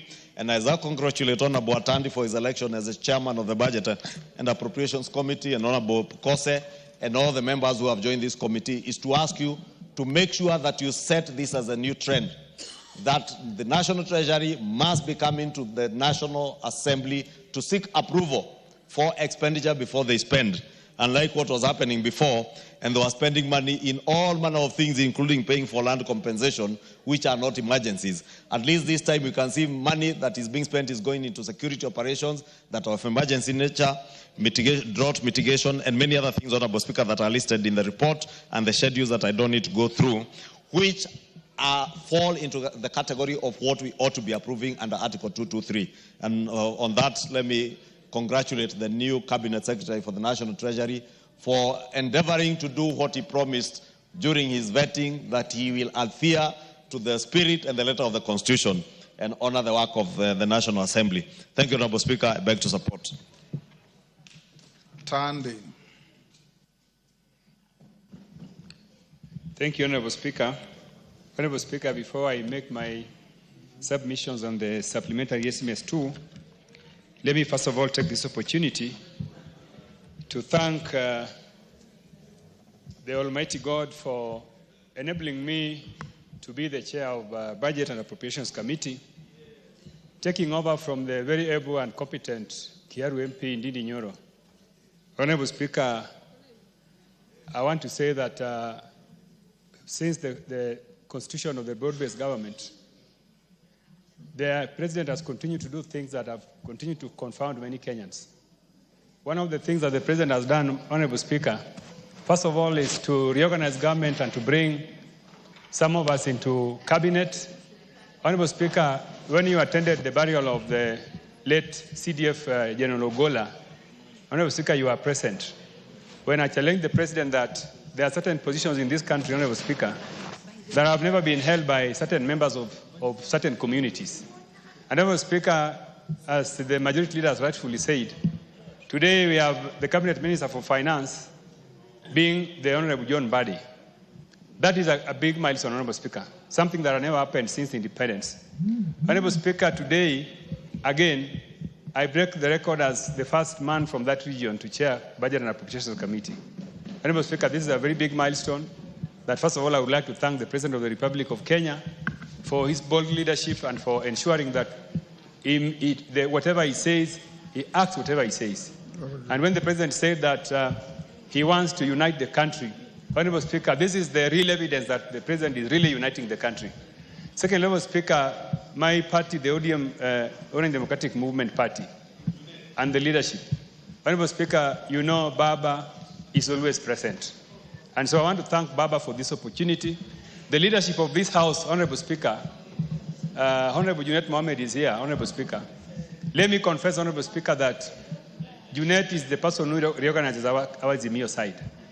And for me to sit here, Honorable Speaker, it is the confidence that the Junet Mohammed has in me that has allowed me to chair this committee. Honorable Speaker, these are things that must go on record even before I start work. Honorable Speaker, I don't want to say much more from there, but just to make a few remarks on the supplementary estimates before the House. Honorable Speaker, the reality of the matter is that these estimates are before the House at the moment when the economy is stabilizing. This is something that I need to repeat for everybody to hear. That the truth of the matter is that the economy is stabilizing and these estimates are before the House at the correct time. One of the evidence that the economy is stabilizing, Honorable Speaker, is that prices of basic food has come down. Inflation has moved from as high rate in 2024 of 10%, we are talking about 3.5% as at February. Honorable Speaker, Honorable Speaker, also, our Kenya shilling has stabilized against major currencies, and especially the dollar, and evidence that the economy is doing very well. Honorable Speaker, fuel prices have also come down, and these three factors have given me the confidence that we are actually doing well and we are on the right track as a country. Honorable Speaker, one of the things that has been achieved, courtesy of these developments, is that we are having low food prices. Honorable Speaker, today, basic commodities prices have also come down, and generally, Kenyans are happy. But let me say, Honorable Speaker, that some of this, the factors that have led to this success is one, investments in agriculture. Honorable Speaker, you remember that the President decided to invest in production, subsidizing seeds, subsidizing fertilizers. This has led into what now we are calling sufficient food production and low pricing. Honorable Speaker, you can also see that we have had very good weather. Over the years, we have had good weather that has helped us. But, Honorable Speaker, having said all that, we also need to recognize the challenges that we face. One of the challenges that we face, and which is captured in the supplementary estimates, is the piling of our debt. And we are spending so much money in paying our debts as they mature. This is going to be a very big problem as we go on. And also, there's also pressure for expenditures. Honorable Speaker, when I sat in the Budget Committee last time, all sectors are looking for resources. The road sector is looking for resources. The education sector is looking for resources. The health sector. So this pressure for resources is going to be a very big challenge for us. And therefore, as a House, we must look for ways in which we are going to raise our own resources to be able to fund some of these demands. Honorable Speaker, let me take this opportunity to thank the Liaison Committee led by the able Deputy Speaker. Honorable Speaker, through your ruling and to help the House make progress pending the composition of the Budget and Appropriations Committee, you decided that this supplementary budget be handled by the liaison committee. Honorable Speaker, I can confirm that the committee has done a very good job. They have been able to listen to Kenyans and committees, and the report that is before the House has the full support of me as the chairman of Budget Committee and members of my committee. As a matter of fact, Honorable Speaker, during our meeting in the morning, we were briefed on the progress of the supplementary estimates, and we were convinced that the committee has done a very good job. Honorable Speaker, as I wind up, I would like to say that that there have been concerns have been raised in this House concerning the manner in which previous committees have allocated resources. Honorable Speaker, this is something that I'm well aware of, and the only thing I want to promise the country is that I'm going to preside over sharing of public resources in a manner that respects diversity of the country, in a manner that respects equity, and that each and every section of the country is going to benefit from the resources. Honorable Speaker, this is an assurance I want to give, and with the support of members of this House, I am sure that we are going to succeed. Honorable Speaker, thank you. I support. Thank you, Chair Budget Bowen.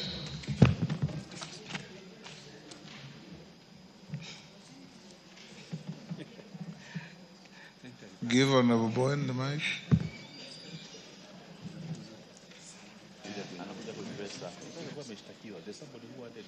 Give him the mic. You are giving. Thank you, Mr. Speaker, for giving me this opportunity to support the supplementary budget estimate number 2 of 2024-25, Honorable Speaker. Honorable Speaker, budgets are projections. That's why quarterly we review, because based on the revenue performance, on how the KRA are collecting, and that's why we keep on revising our programs and the budgets. And this is where we are. That we are at this budget, supplementary budget, Honorable Speaker, to provide resources to run the government for the next 3 months. Mr. Speaker, I'm a member of the Liaison Committee, and we deliberated on this supplementary too. And Mr. Speaker, you will find that, Mr. Speaker, as a country, we are operating at a very difficult time, given especially when the finance bill, when we lost the finance bill, Honorable Speaker, through the Gen Z demonstrations and all what we experienced in the country. Having said that, Mr. Speaker, we prioritized our key areas in this supplementary. Mr. Speaker, we prioritized the education sector because of the teachers which the government even employed. Some of them, they were interns, and in the past we were not able to absorb all of them. Mr. Speaker, there were also some bargaining agreements between the government and the various actors in education. Like what we saw in the Moi University, there was the government had an agreement with those tutors, and so we had to allocate some resources. So another area, Mr. Speaker, is the security sector, which also we prioritized as a committee. So we have a mission in IT. There is also some quite a number of operations, police operations going on across the country.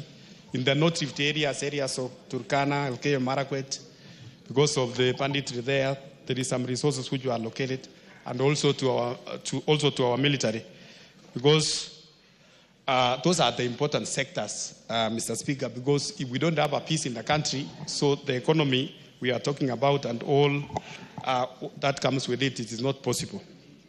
Mr. Speaker, there are many roads in the country which are stalled. We have so many roads across the country, and in this supplementary also, we were able to prioritize to make sure that our contractors goes back again to work. Might not be everywhere, but we make sure that we resource the ministry so that they can allow some of the contractors to go back and especially to finish up or to continue with those routes as we prepare a rainy season, Honorable Speaker. Mr. Speaker, also on the issue of health, we also consider the health sector, Mr. Speaker. You have had many cries from many Kenyans, especially from the new UHC system through the SHA. And Mr. Speaker, I want to say that the SHA system is working. There are only such small teething challenges. And many of those people, Mr. Speaker, who are saying the SHA is not working, it works with those who have registered and have followed out the laid down procedures. But some people who have not, sometimes people go to the hospital when they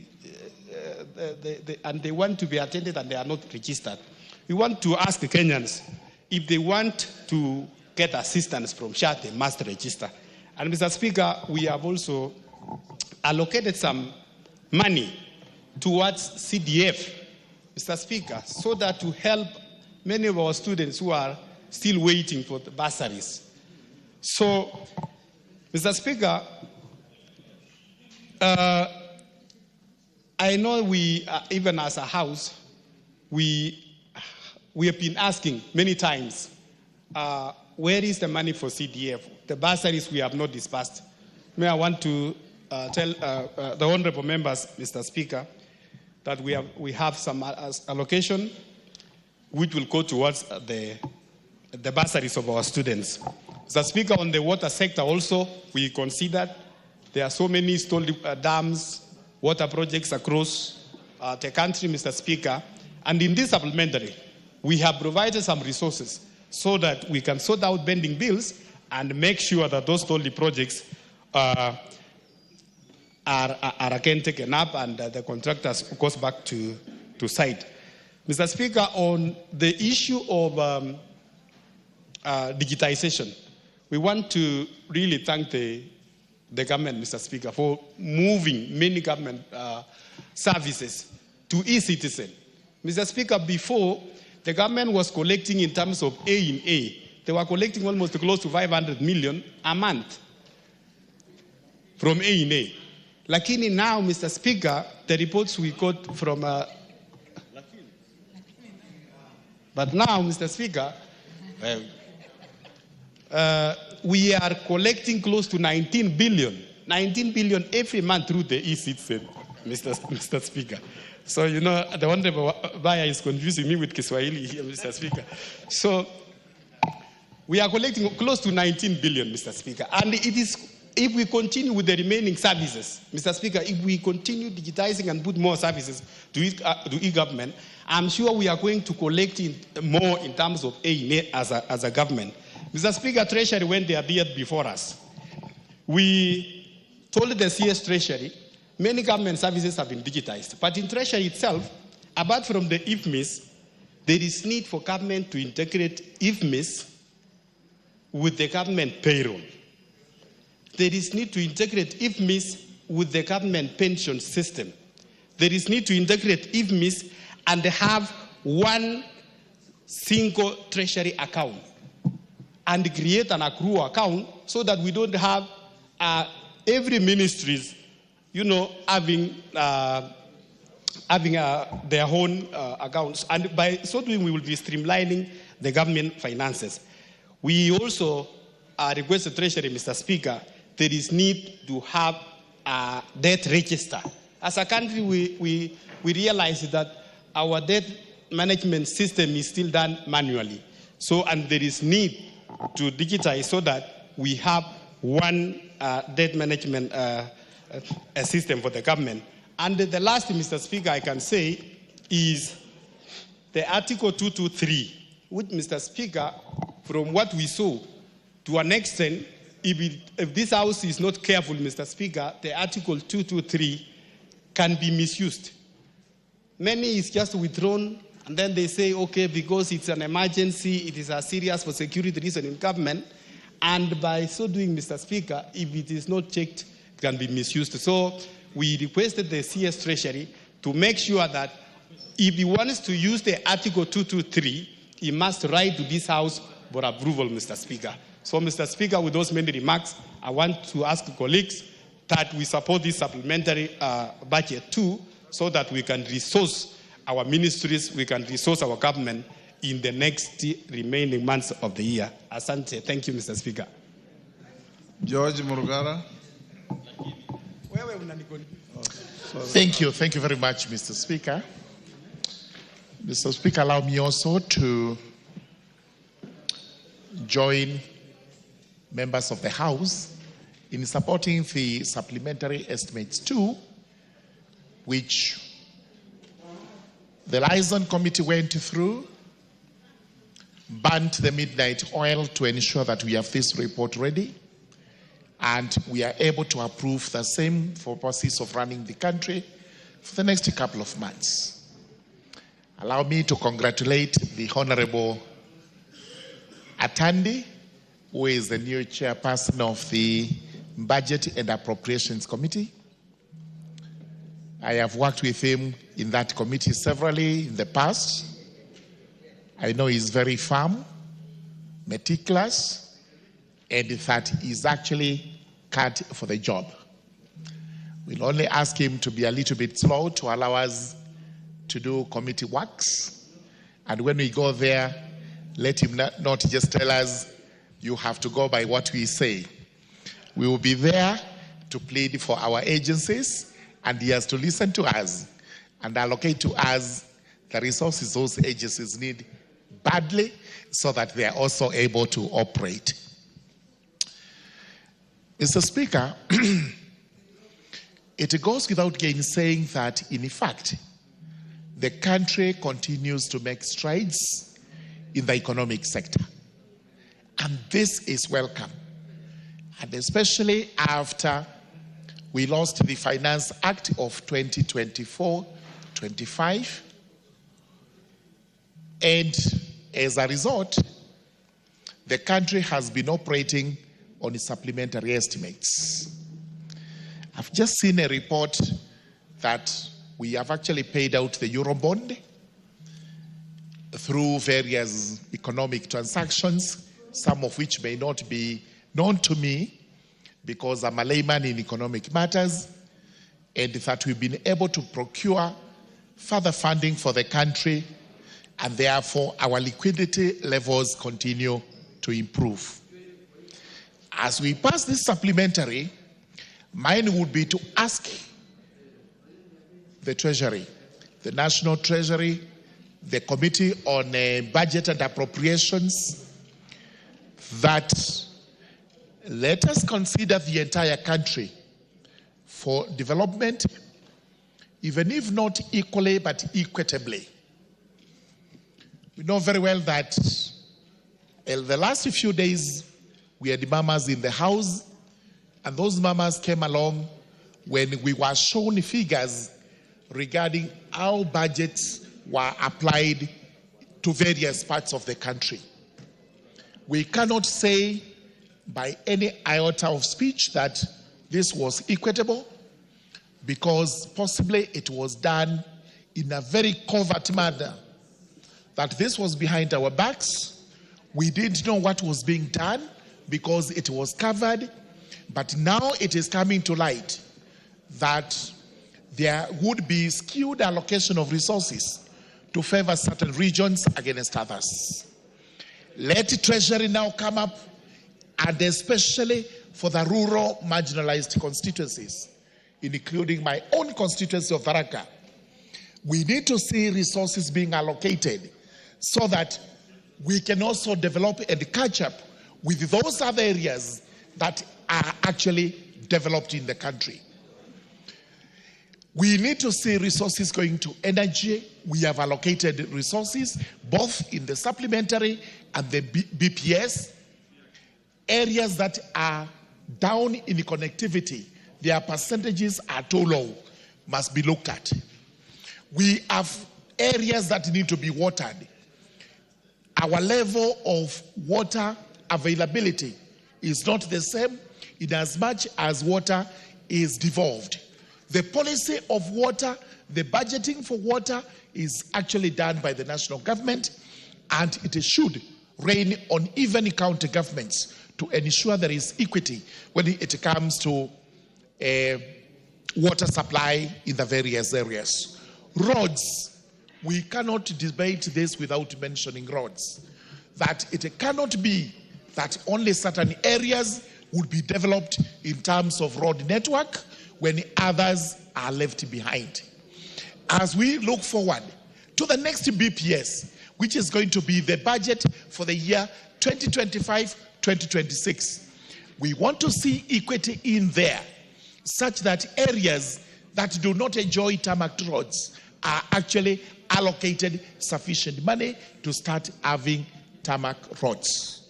Because it is not fair to see areas almost 100% networked with tarmac and other areas with almost zero.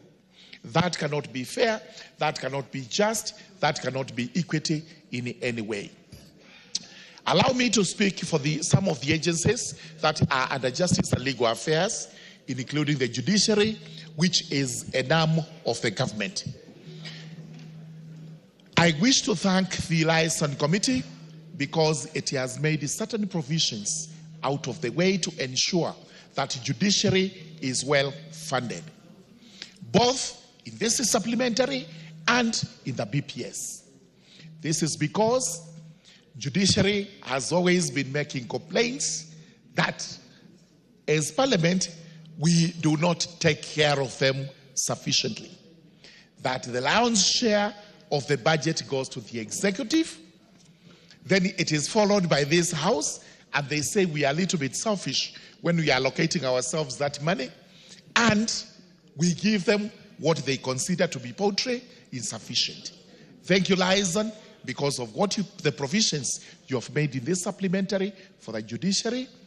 Thank you, Liaison, for the provisions you've made in the BPS, which we urge the Treasury to sustain, because there has been additional funding to ensure that the judiciary, which must succeed itself from time to time, we require new judges, we require new magistrates, we require new staff. This is why we have made those provisions. We also require courthouses in all constituencies in the country. It is the high time that people are served from where they are. You do not have to walk long distances to acquire legal services or judicial services or court services. Let services for the courts go as near as they can to the people. And this was across all the other agencies, including some in the state law department, others like the DPP, the ESCC, and even the witness protection. They talked a lot about devolution, going to the counties so that they are also visible there, so that they are also able to actually render services there. So with those remarks, I do support the supplementary estimates too, and I urge the House to actually pass the motion. Thank you very much, Mr. Speaker. Makali Mulu.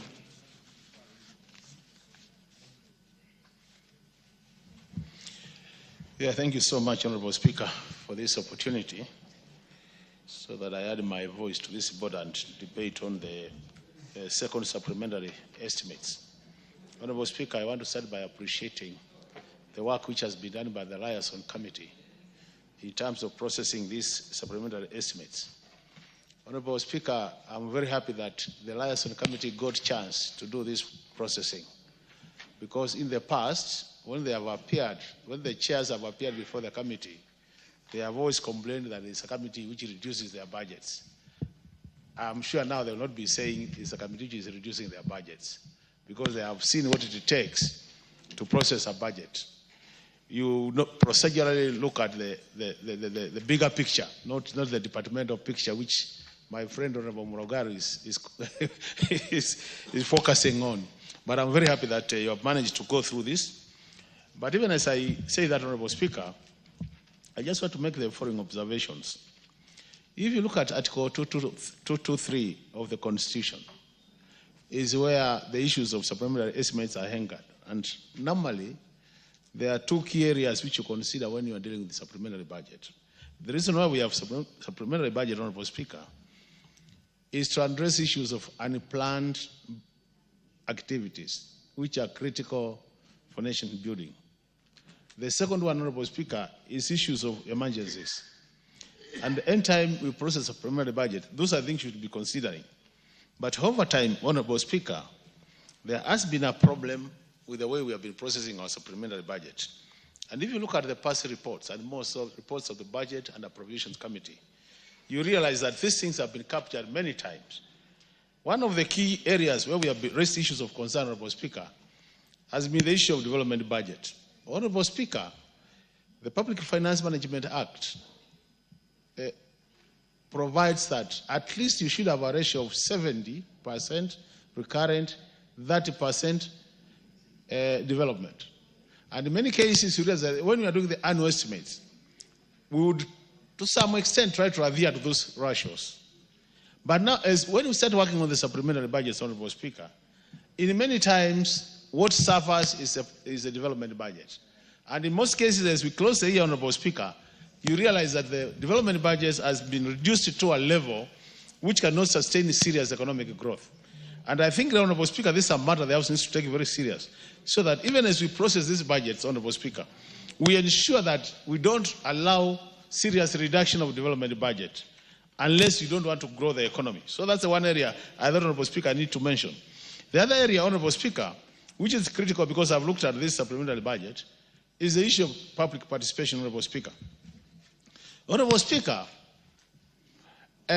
public participation, just to mention the issue where it is said, Honorable Speaker, was actually allowed in this House so that when we go out there and interact with the Kenyans in different counties, it doesn't become just like a case where we go talk to people and we don't do anything as Parliament.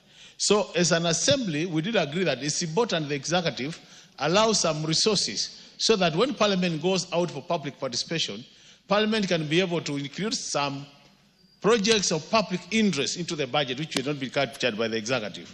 It's on the basis of that, Honorable Speaker, that we introduce the public participation resources. But over time, they have been abused. And I saw, Honorable Speaker, the debate yesterday about public participation. And I want to say, over time, Honorable Speaker, because I've sat in this committee for long, Honorable Speaker, we have made sure that every 5 years, a term of 5 years, none of the counties goes without being visited by the budget committee. And initially, the allocation has been always 100 million for each county. So I want to challenge my colleagues to say which county has never been visited within 5 years so that they get their public participation money. But of late, Honorable Speaker, there is a tendency whereby even after putting the money for public participation, we end up removing the same resources during supplementary estimates. And I think really the House, Honorable Speaker, should be able to defend the position that money which has been allocated for public participation by this House should never be reduced during supplementary estimates. Honorable Speaker, the other bit relating to that is a situation whereby I think out there, because they know we have some amount, like now, if you look at the BPS, you have allowed about 3 billion for public participation. So, Honorable Speaker, you will not be able to understand. Come the annual estimates and you find we have 10 billion for public participation. You ask yourself, where does it come? And Honorable Speaker, I don't want to go into details, but if that is required, because I've been in this committee for long, I can provide those details, Honorable Speaker. So we're just saying as a House, we must protect the money for public participation so that we achieve our goal as a Parliament, so that we also see to be doing something in budget making. The other issue, Honorable Speaker, is important, is the issue of misuse of the emergency bit, Honorable Speaker. And I like what the majority leader said, Honorable Speaker.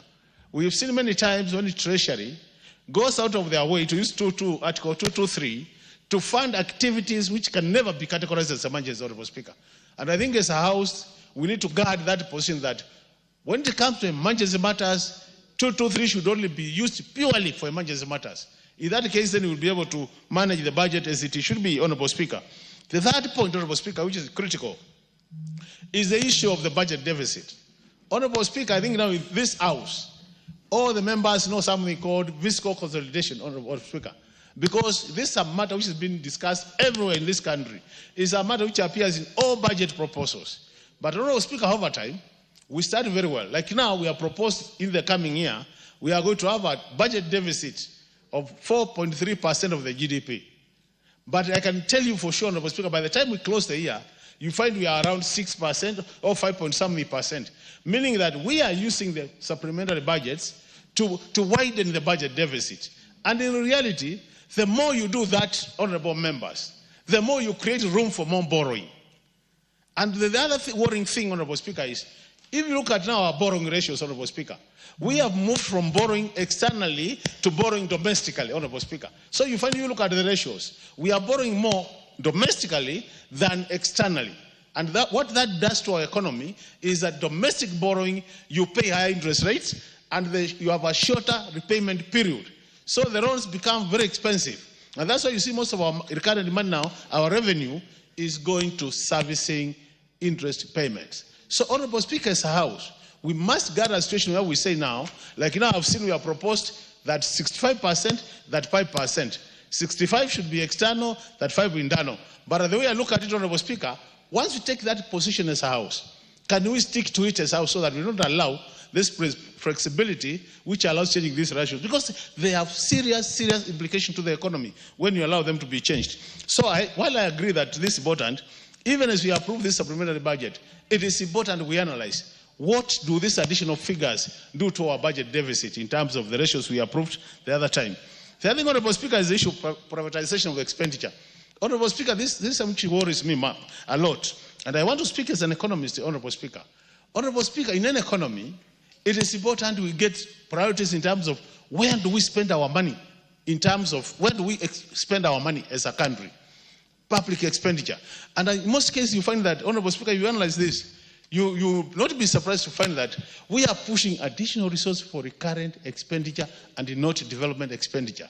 How I wish as a House we could start saying that enough is enough, Honorable Speaker, and we want to see more resources being channeled to development as opposed to recurrent. In that case, we will grow our cake, and the more the cake becomes bigger, Honorable Speaker, the more we can all share this cake and end up everybody getting a part of the cake. So the issue of prioritization of expenditure, Honorable Speaker, is a matter which has been addressed for many, many years. The years have been in this House, Honorable Speaker, and I think really we need to be very firm as a House so that when the Budget Committee says this is where we need to be, members will support that position, and then we are able to get these supplementary budgets helping the country as opposed to making the things worse for the country.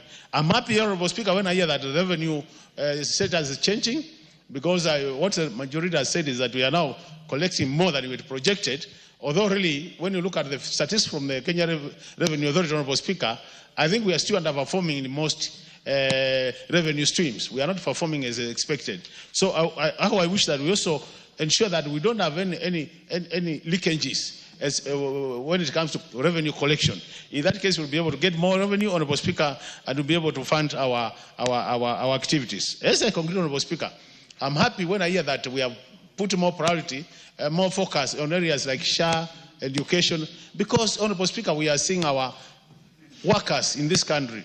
The healthy workers are complaining. University funding is a problem. SHA, we are having challenges in terms of financing, more so the critical area and the primary health care. It is important we put more resources in these social sectors because they form the foundation for proper economic development. With those many remarks, Honorable Speaker, I support. Innocent Mugabe is nowhere. Owen Bayer. Thank you, Honorable Speaker, for giving me this opportunity to contribute to this supplementary estimates tool for the year 2024-2025. Honorable Speaker, supplementary budgets are usually provided even when the year is ending and there are some areas that are missing on money. I remember the Honorable John Badi, the emeritus leader of majority in this chamber. When he took office as the CS in charge of Treasury, he said very clearly that he will not use 223, yes, for government expenditure. But again, here we are seeing it. Looks like we can't run away from it, Honorable Speaker.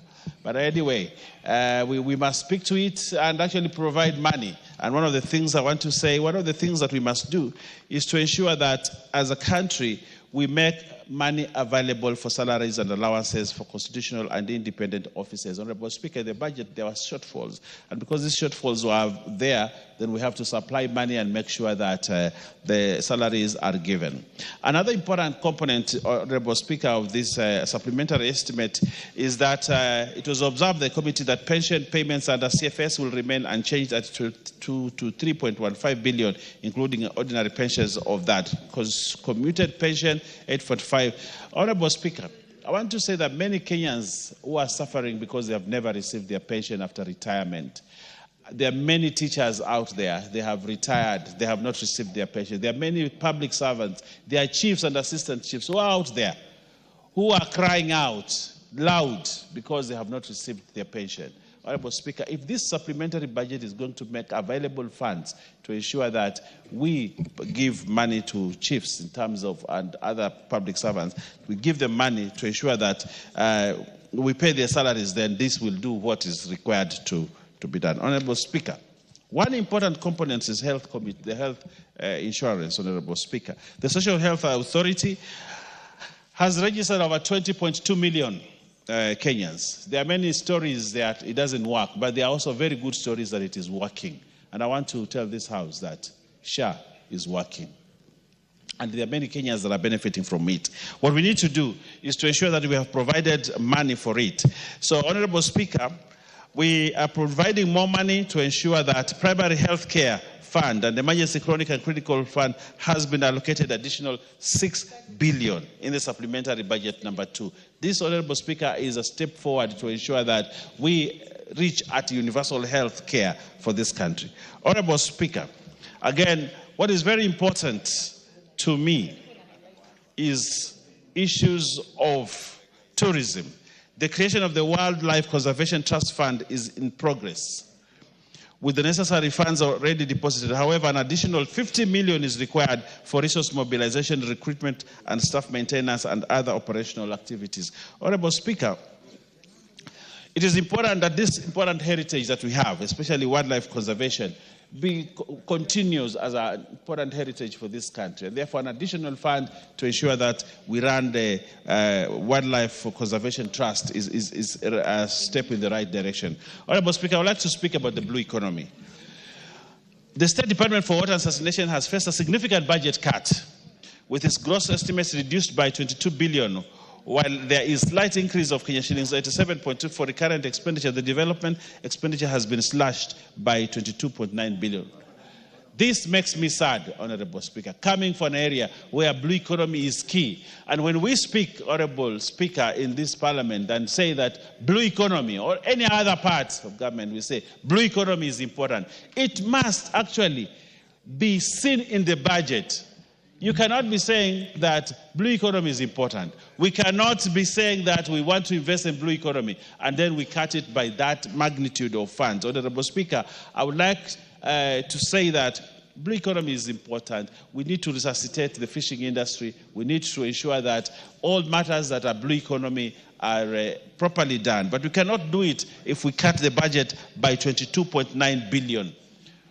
I have several landing sites that need to be built in Kilifi North or in Kilifi County, several of them, to ensure that fishermen have money to have areas where they can store their fish, where they can process their fish. But when we cut the blue economy expenditure by 22 billion, that hurts the economy at the coast, and that hurts the economy that we all depend on, Honorable Speaker. So, Honorable Speaker, I note the cut, and I want to request the State Department to ensure that we put in more money there. Honorable Speaker, one of the important things that we need to take care of using this supplementary budget are these very many collective bargaining agreements. We have seen a proliferation of strikes in this country, a lot of industrial unrest in this country, a lot of labor issues because of money and all that. But what I'm happy about is that this budget is actually able to, this supplementary budget is able to take care of that. One of the most important things here is there are certain universities that are almost at the brink of collapse. One of them is Moi and the other one is Egerton. These universities require urgent measures to ensure that they stay afloat. And one of the things that I have noted here, Honorable Speaker, is that there is some little money that has been put aside to help Moi and to help Egerton University. I think that is a very good positive. And I think the people in those areas and the professors there, I want to give them the good news that this government has set aside money to rescue Moi University and to also rescue Egerton University. Good universities that some of us, I went to one of the most prestigious universities in this country, but those who went to Moi, those who went to Egerton, those alumni who are now ashamed of those universities because they look like ramshackles now, I want to give them the good news. The good news that those small universities of yours are going to get money. They want to get money so that we can rescue them, Honorable Speaker. And I think that is very good news. You know, some of us went to very good universities in this country, not Moi or Egerton. Honorable Speaker. Honorable Speaker.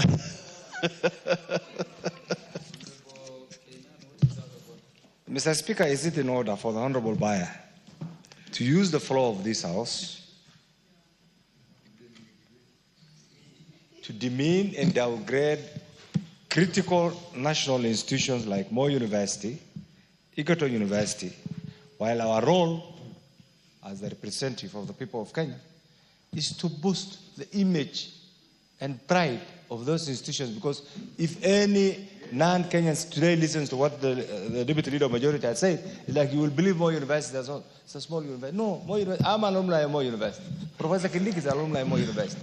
Honorable Duale is an alumni of Moi University. It was the second best university. The fact that somebody reckless, individuals who lack vision, have run down that division, does not in any way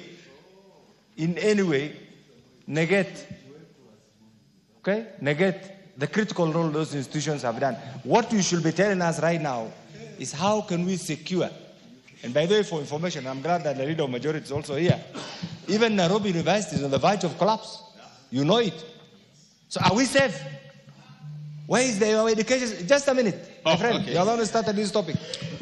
Honorable Kenan, are you on a point of argument or a point of order? Okay. My point of order is this, Mr. Speaker. Our education sector is going through a very serious crisis. Man-made crisis, financial crisis, mismanagement crisis, perceptual crisis. My friend Kimani Ichunga, once upon a time when he was, now you know he's a big man, when he was my vice chair and the pick, he used to say, I am a product of the university. That university is no more. We have lost more university because of mismanagement. So I expect the good leader, Deputy Leader of Majority to say, we are doing this to resuscitate those good institutions, good former institutions, to their former original, so that these young Kenyans who are now still going to colleges can get the taste and the pride of those institutions. Thank you very much, Honorable Speaker. I want to thank you. Actually, that's the reason why we are putting in money to resuscitate those small universities, so that they can become big like the University of Nairobi or the famous Kenyatta University. That's what we are doing, so that they come to that level, Honorable Speaker. So stay put. We are resuscitating your university, Moi and Egerton, and that's very good news for this country. These universities need to come back to their feet so that they can continue to produce Adan Kainan and other people. Honorable Speaker. Honorable Speaker, I want to add this. On internal security, Honorable Speaker, I think there was need to fund certain projects to make money available, Honorable Speaker, so that some of the projects that had been abandoned be resuscitated and moved. So this supplementary budget, Honorable Speaker, does that, and I can see some money. Yeah, Honorable Kainan took 2 minutes from the Honorable Wenbaya. Give him 2 minutes. So we are putting more money in administration and internal security, Honorable Speaker, so that we can, those areas that had seemed to be underfunded are given an opportunity. Honorable Speaker, one other important thing is energy. If there is not enough energy, you cannot run this economy. We cannot run factories. We cannot be manufacturing. We cannot produce as expected of ourselves, Honorable Speaker. And because there had been an underfunding in the energy sector, there was a very noble idea, Honorable Speaker, I don't know why, that every constituency gets 50 million for rural electrification, which came in the previous budget. But of course, the Gen Z issues happened and we lost that money. But I would have wanted that this money be put back in this supplementary budget. And I want to rally members of this House that what we can do in this supplementary budget, the only amendment that we need to make is to ensure we put back the 50 million per constituency for rural electrification, so that those areas that do not have electricity get electricity at least this financial. That dream was a noble dream. The dream to have 50 million per constituency for rural electrification would have equalized this country. But that was taken away during this time. But this supplementary budget should have done that, Honorable Speaker. They should have reinstated that 50 million times 290. And we are the budget-making house. And I would like to request members here to stand up to move an amendment to put back that money, the 50 million per constituency, so that the people of Kilifi North can also see power in the villages that we have, and the people of other areas in this country can see power. There's actually a skewed distribution of power, Honorable Speaker, in this country. But we can use the 50 million that was intended to rectify that error that was there, Honorable Speaker. So I want to request members of this House, as we pass this supplementary budget, I will move an amendment to put in the money back, the 50 million per constituency, so that we can get electricity in our areas. I want to thank you, Honorable Speaker.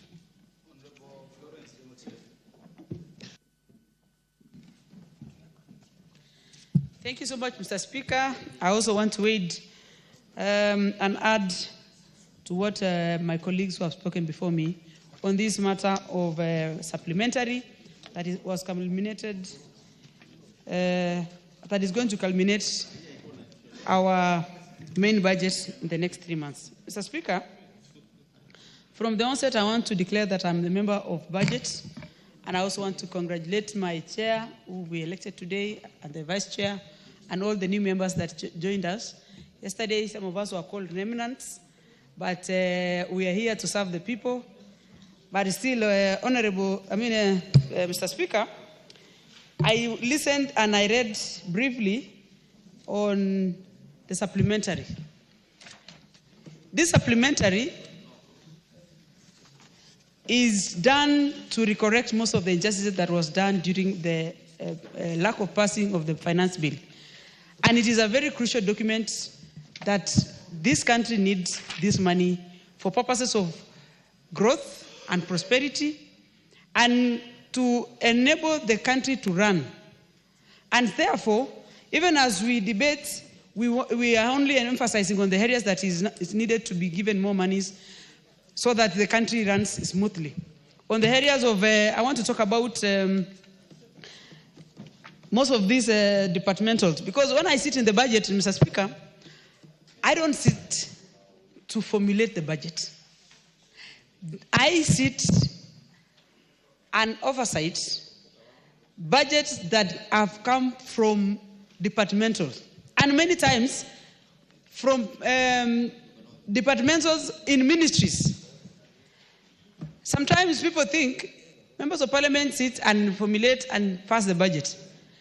The executive, through economic advisors of the president, play a very key role when determining where the budget of this country goes. So members of parliament, specifically members of the budget, only passes what has been given to them by the respective departments.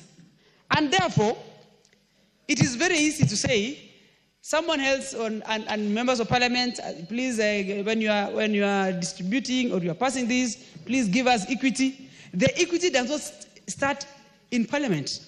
The equity starts right from the departments of government, ministries. These are people we should lay and ask them to distribute resources fully, so that when it comes to us here on the floor of the House, it is going to be reflecting the map of this country. Mr. Speaker, people are talking about injustices through the resource allocations. If you talk about water, roads, for instance, electricity or energy, there are areas that has, for a very long time, benefited better than other areas in the country. It is because it is who determines, whoever sits there. And many times, executive plays a key role. And I want to say, as a member of parliament, my work is to oversight, to legislate, and to represent. And as I do that, I want to say that the executive should help us represent the people properly by giving us the opportunity through resource allocations and distribute these resources in a very fair and justifiable. And that is, and going forward, Mr. Speaker, I want to say, as a member of budget, I'm going to be among the few who are going to be strict to see that resources has been fairly distributed in this country. On matters of health, which is a consideration in this supplementary, when we introduce the Taifa Care in replacement of NHIF, apart from the teething problems that people say that we are still having, the whole program is working, but we must have the consistency, not only through government programs, but even the registration of Kenyans. They should learn that services can only be given to them when they adhere to the rules and policies that are given by government, so that we have the flow. But on the other side, Mr. Speaker, I have a problem on these matters universal on SHA, and I can see the chair, the newly appointed chair of proposed chair for health department committee is looking at me. I want to say the biggest problem I have is the claim that is done in hospitals. Patients will go to the hospital and they get treated, courtesy of SHA. They will go home and say and proclaim that SHA is working. But when the hospitals are not given or given, they are not given their claims in time, the tendencies are, if the same patient, as much as is registered, goes back to the same hospital, he might not find that hospital. Because when you don't pay claims in time, you lose the hospital in terms of the infrastructure. I mean, people will lose jobs. There will be no proper way of sustaining the hospital. So giving the services through SHA is one, but also make sure that claims are done in good time. And officers within the ministry should be able to know at what time, if it is a given hospital, like let's say Nairobi Women, which is a very critical hospital, and it has been a lot of claims that these hospitals have been closed because patients go there, they get all the services, they go home happy, but because the hospital is not reimbursed in good time, they end up closing the hospital. Means that when the same patient or other patients comes, they don't find same treatment and same services. That is a very key component in this SHA. And while we put money, those are the things that we need to consider. These are the things that we need to put in consideration so that it doesn't look like some people are benefiting and we have only a few people who are appreciating, while the bigger picture is actually lost. Mr. Speaker, I also want to talk about education. Members before me have spoken about universities, the new model and the dilapidation of good education programs that used to be there. I think as the time goes, people lose the first and the original track in terms of academic. But the more so, Mr. Speaker, as much as we allocate this money, we need proper management. But who is mandated to oversee management in government? If I'm giving money to university and vice chancellors and team, or primary schools and secondary schools, and we don't have people who follow up and to make sure that the same money are properly used for the intended purposes, it means we'll be just doing budgeting every year and every year. Because I want to take, for example, if you go to rural schools, even in urban areas nowadays, most of the schools, public schools, secondary and primary, are all in bad shape. But you'll always realize members of parliament through CDF inject money through the same schools, but management right from the teachers, because it's a public school, no one cares. Today, you buy desks to school, you equip the school with the laptops. In the next term, you come and you actually find it, you're actually starting afresh. Meaning, it is not about allocating the money. We need to look at who is the manager so that we are able to have these resources pass through other generations. It is not hard to get money, but it is always very hard to manage these monies for a betterment of our future. Others, I want to say I support, and I'm going to be very vigilant this time as I meet a survivor of the remnants. And I want to say we are going to do as much as possible to make sure this country gets equitable resources. Thank you, Mr. Chair. The Honorable Julius Meli.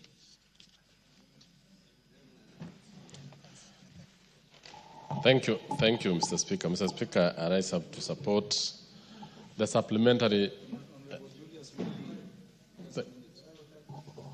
Honorable Julius Meli, after you, I'll give preference to our Muslim brothers and sisters for known reasons.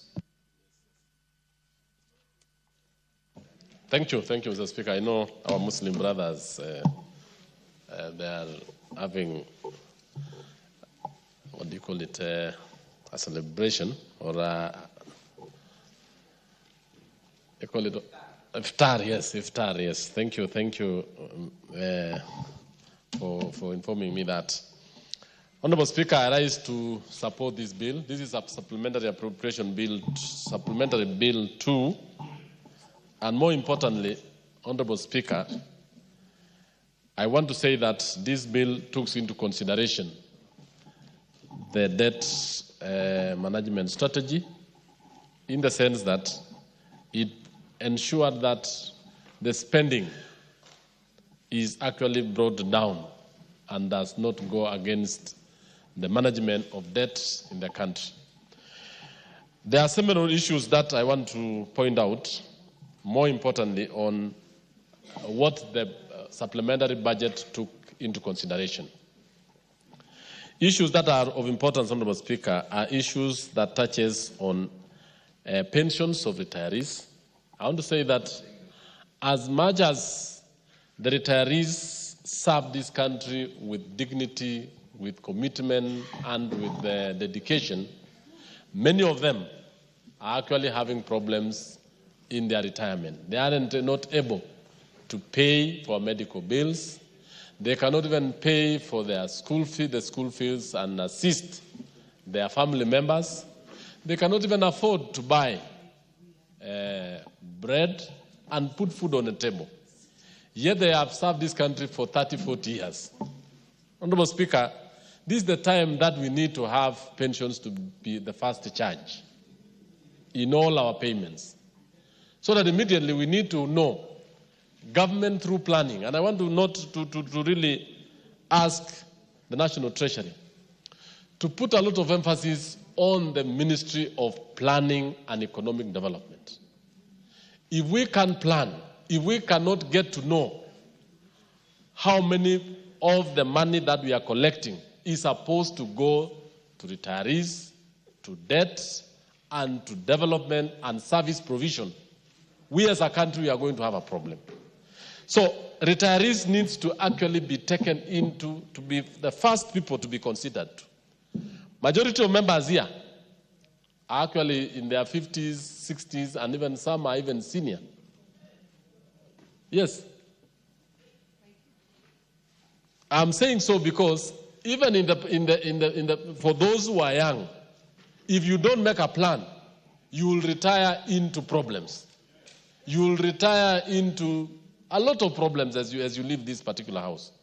So I want to call the National Treasury that as they are preparing this budget, as we are preparing the supplementary budget, every other time, critical considerations have to come into play so that we do not make or put into place cuts that injure certain programs, certain projects, certain government services.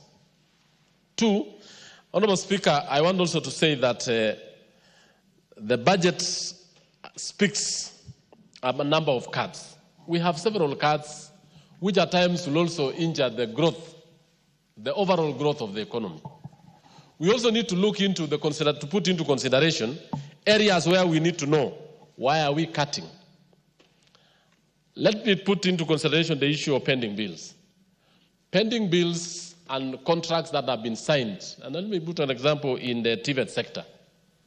17 TVET projects, the government signed contracts, they awarded them, and the money is not provided in this particular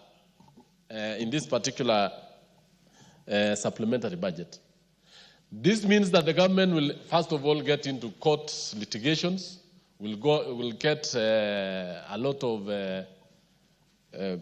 interest, and in fact, because they have actually gone against contractual obligations, the government will lose a lot. So in trying to develop a supplementary budget, we really need to know what are we bringing supplementary budget for. If we have the 52 TVET institutions without money, yet the ministry awarded the contracts for them, what will the contractors do? These contractors owe suppliers. They have workers. They have individuals they depend on. If this money is paid to them, it will spur the economy of that particular area and therefore enable the young people who could have worked in these particular projects to have the ability to purchase and buy and use resources. So, Honorable Speaker, I want to say that the issue of having a budget cut which is not strategic or which is not informed is quite wrong. We also have the issue of, and this brings into the issue of planning. I want to really emphasize the aspect of planning in every institution, and more importantly, this country, so that every other time we sit and allocate resources, every other time that we sit and try to bring a project or a program in place, we should plan the whole of it, the whole hog, from the feasibility study all the way to completion, so that we do not have ad hoc financing, ad hoc cuts, to an extent that projects go into the stall. On the issue of education and training, Honorable Speaker, I want to just say that in this budget, yes, there was a provision for capitation, but the capitation that we are provided in schools is not enough. Out of the money we give, which is actually allocated for schools, 22,000, the money withheld at the headquarters is about 5,000. The money that reaches schools is very little. So in this case, we need to actually make sure that as much as there is no enough money, and actually we have a capitation deficit of 20 billion, Honorable Speaker, on capitation alone on secondary schools. We have a capitation deficit of almost 30 billion overall in the primary, in the basic education subsector. That means even the schools, the principals, have a problem in running those schools, because they use this money to pay the BOM teachers. They use the same money to buy equipment and users in those particular schools. So the provisions of money for this supplementary, in supplementary, especially on capitation for schools, and more importantly, even the universities, capitation for TVET.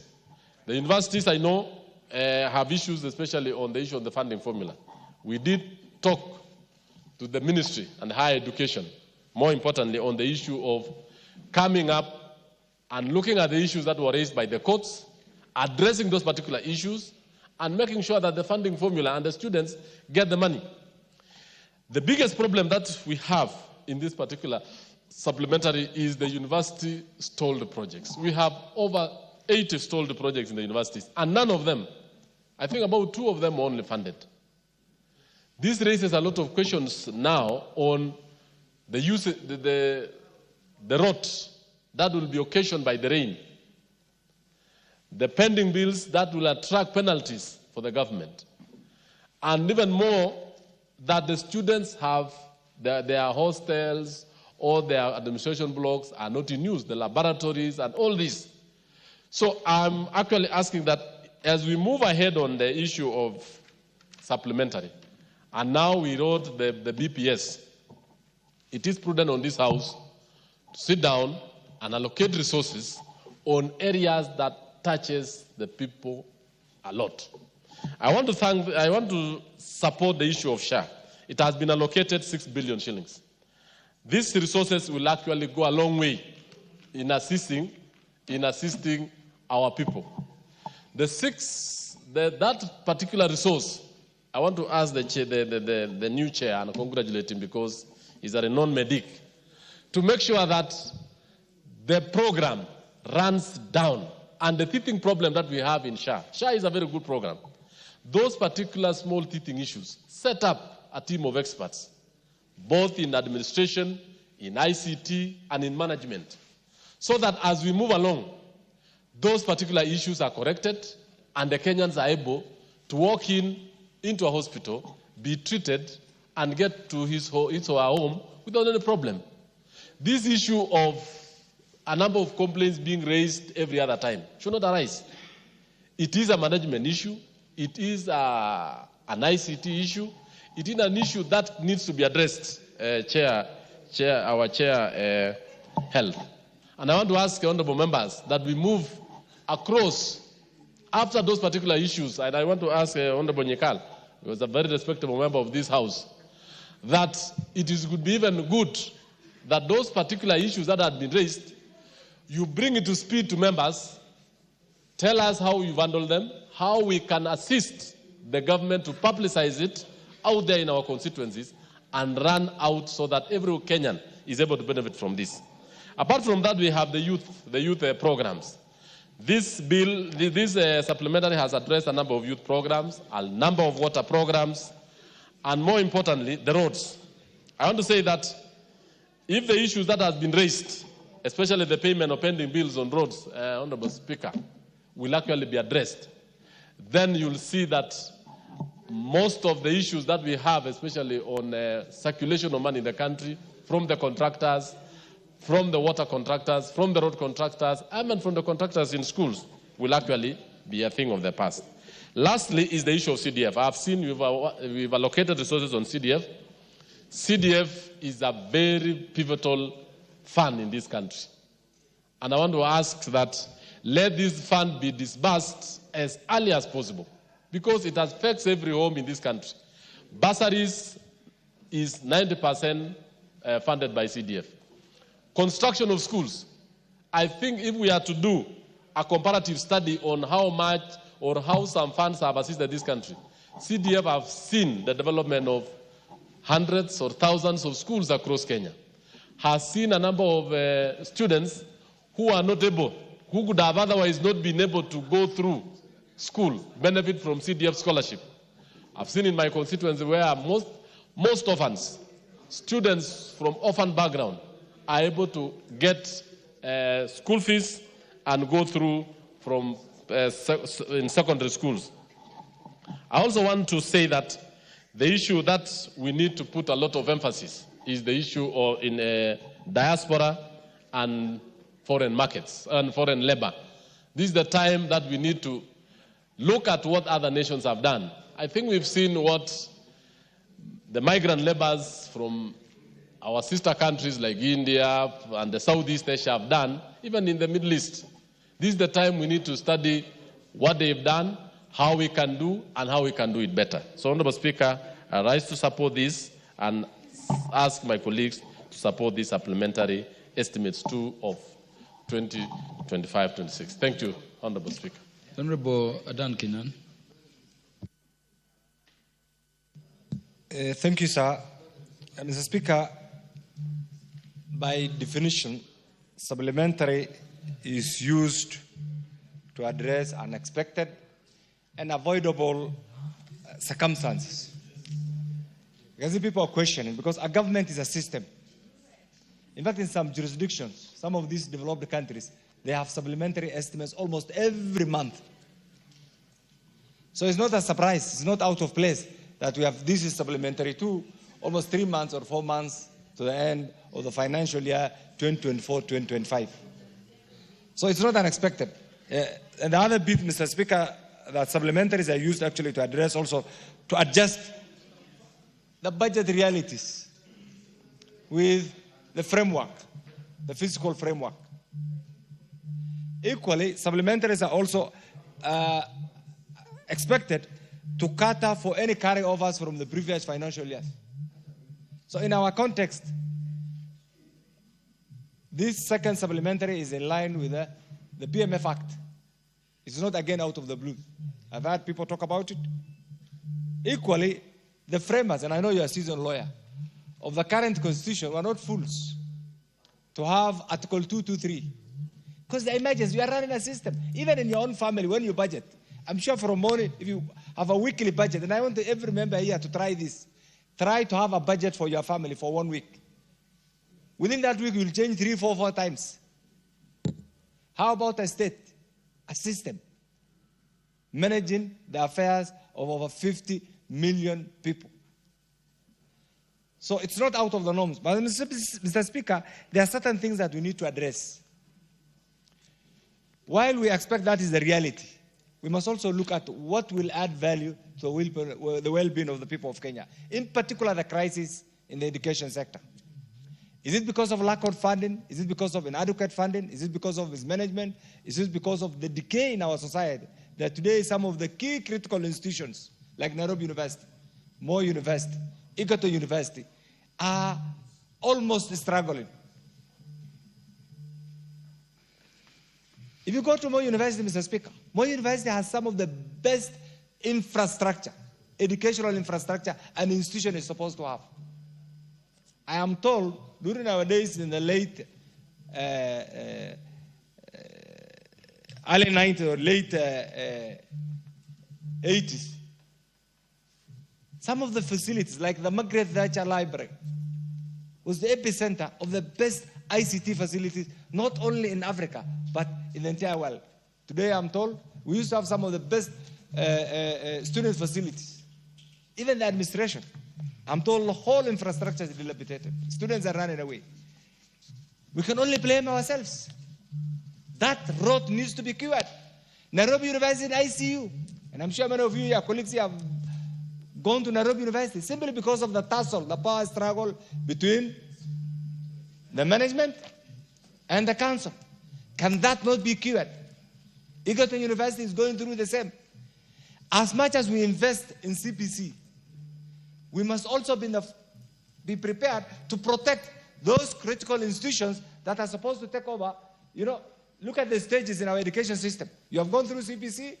Ultimately, you want to go to a university. That university is being destroyed. Mr. Speaker, I want to urge colleagues, and I know the chairman, our able chairman of the education is here. Please don't fear. We need to support our institutions. I know you have done something about Moi University after 4 years, after 8 years, because of that rock VC. I'm sorry to say this. But equally, look at Nairobi University here. Mr. Speaker, the other bit is the issue of bending bills, both at the national and the county government. Somebody has rightly put it here. Unless we have a thriving business environment for entrepreneurs, because state avenues or business with the state is supposed to be the most lucrative business for any will-be business person. But instead, because there's comfort, there's predictability, there's also certainty when you trade with business with governments, and that's all over the world.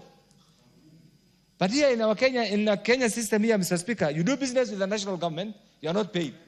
You have a loan, you have other commitments, so we are destroying the sector. The same thing applies to the county government.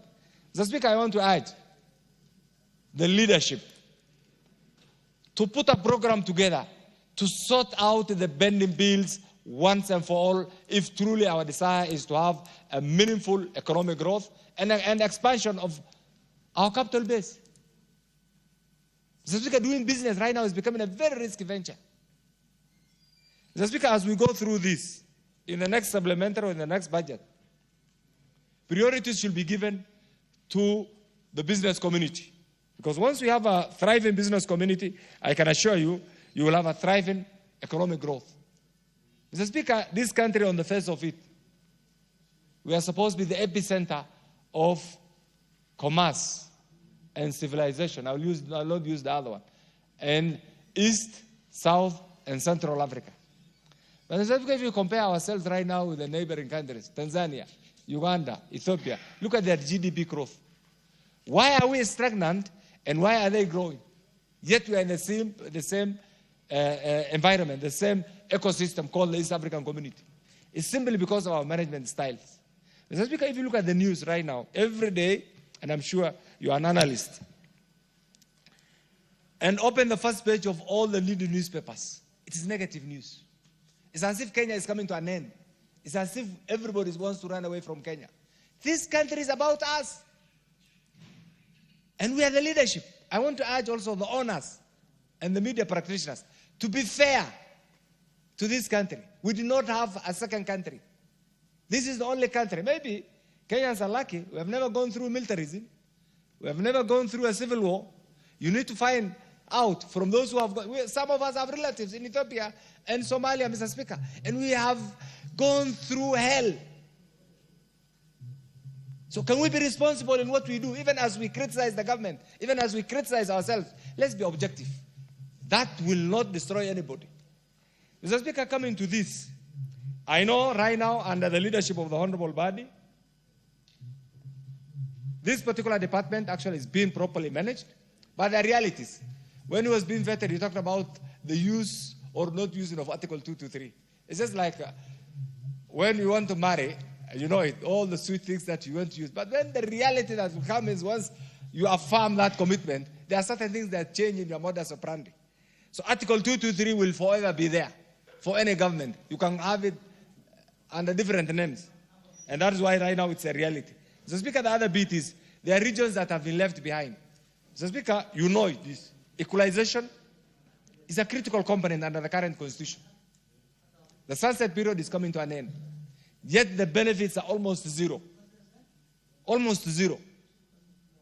And the original intention was to have these regions that have been neglected over the years.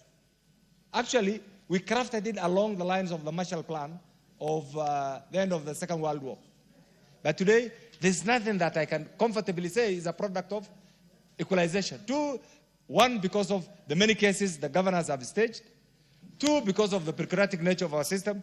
Mr. Speaker, I want to urge the leadership to prioritize this, address all the lacunas, and ensure that equalization benefits as it was intended. Mr. Speaker, the other bit is something that I've heard you comment about. This country is about us. I come from Northern Kenya. I did not choose to be born in Northern Kenya. Not if you remove Northern Kenya from the map of the Republic of Kenya, you will not have a country. That map of Kenya will be very ugly. Yet the people that I represent are entitled to the same developmental needs like somebody from the mount. We do not have first class or second class citizens. We have Kenyan citizens. Meaning, therefore, there must be equity, there must be fairness in the distribution of the national resource.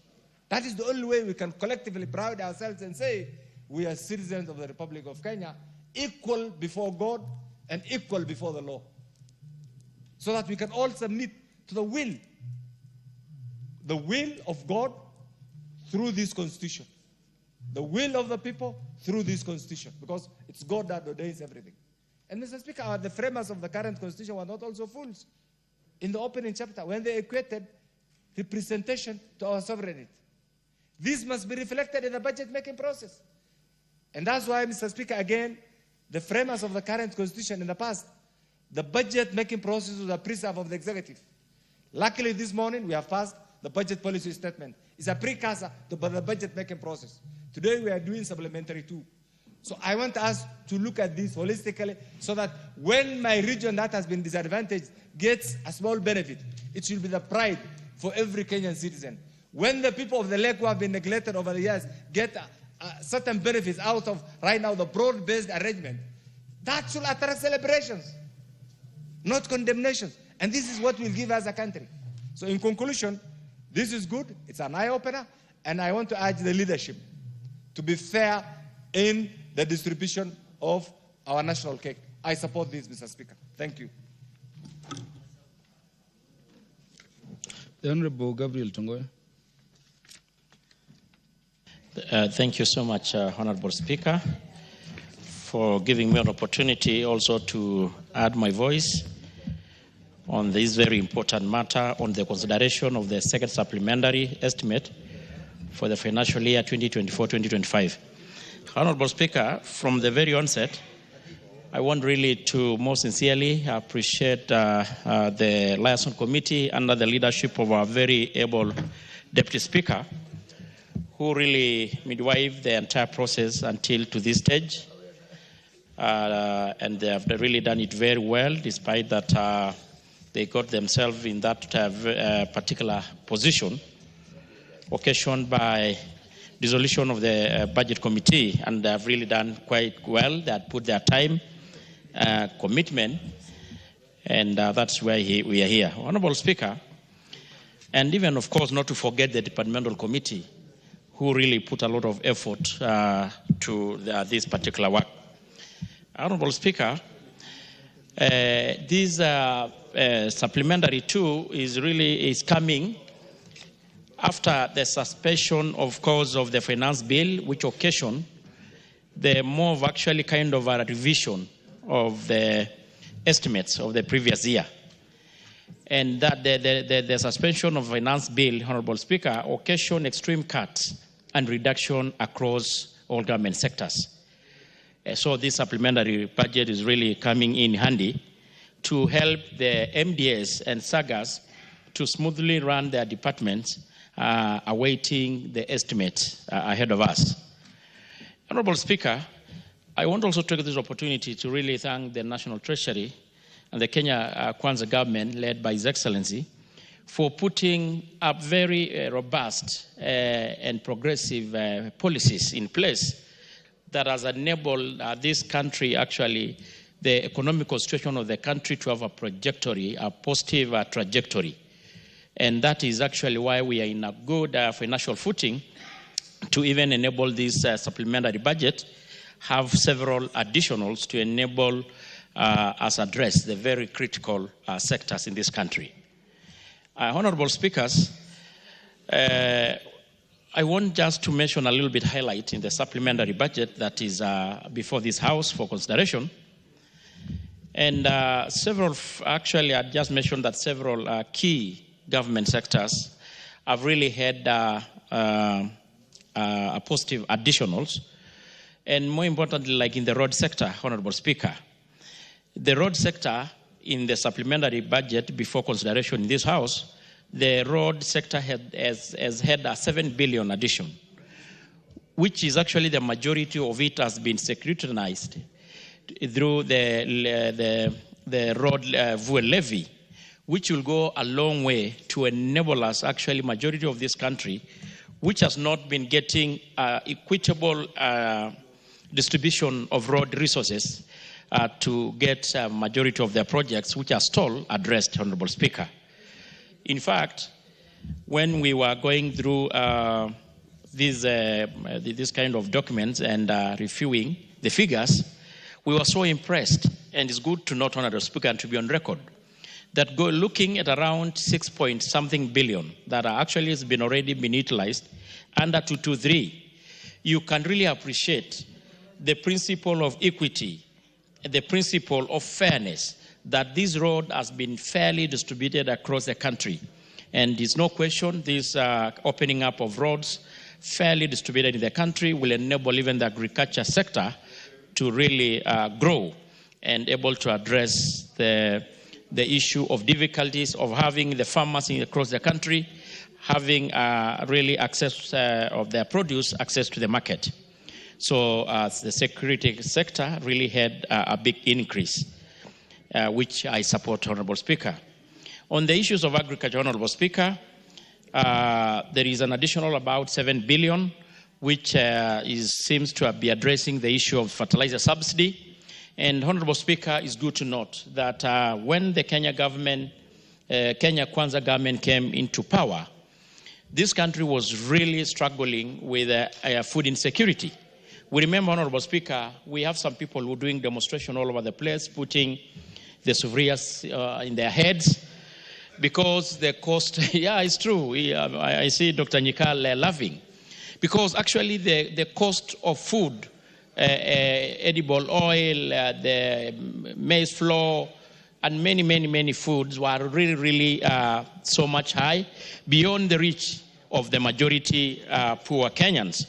But through the intervention of Kenya Kwanza government, largely through fertilizer subsidy, we as a country managed to produce more and food in plenty, and definitely the prices of food produce went down, and of course translated even the cost, the inflation to come down.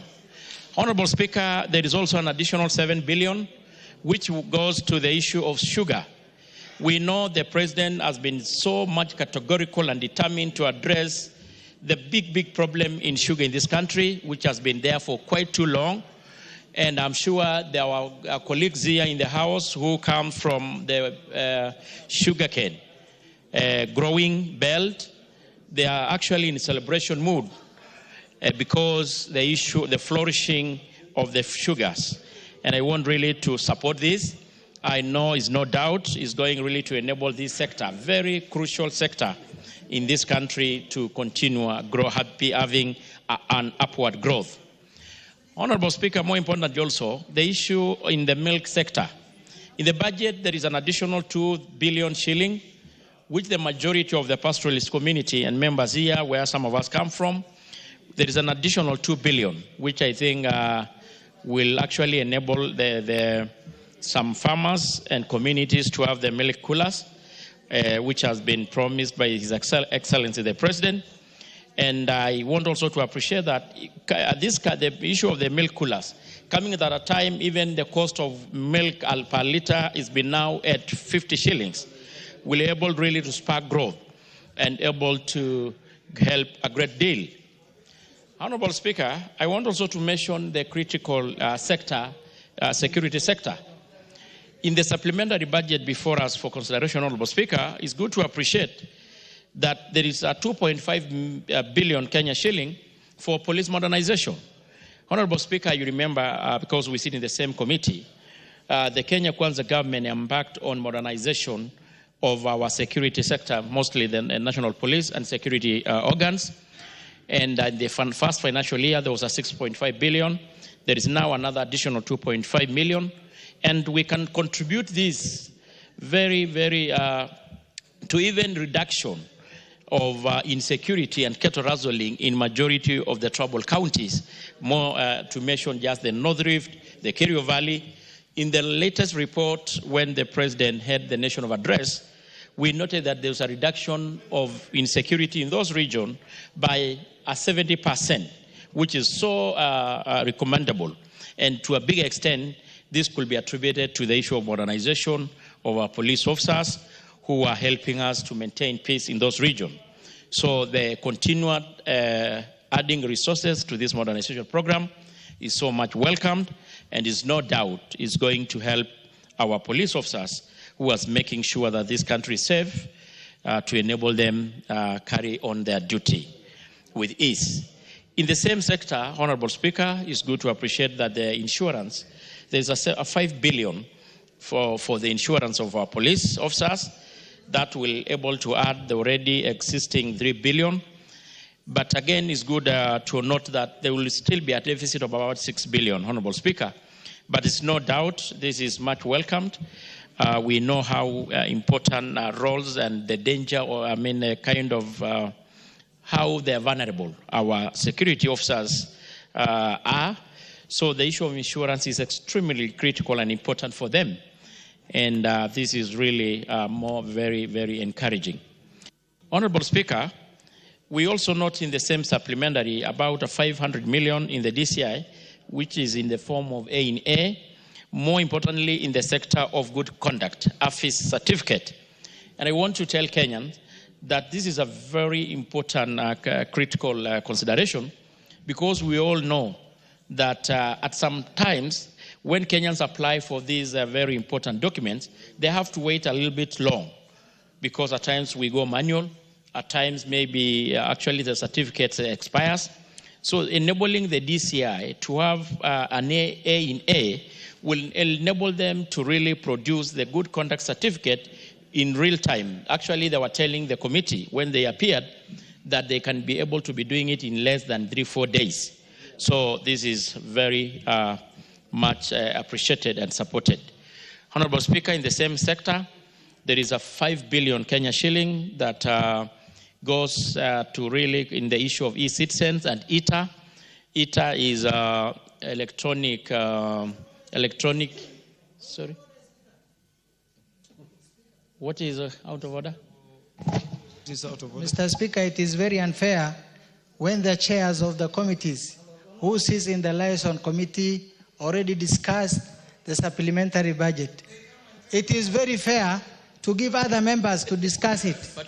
It is very unfair. They are wasting time, Chair. They have done what they have done. Yes, their own thing, their own baby. Honorable. Yes. Order. Order. Order. Please, Honorable Wario, take your seat. The Honorable Chairs, Honorable Wamboka.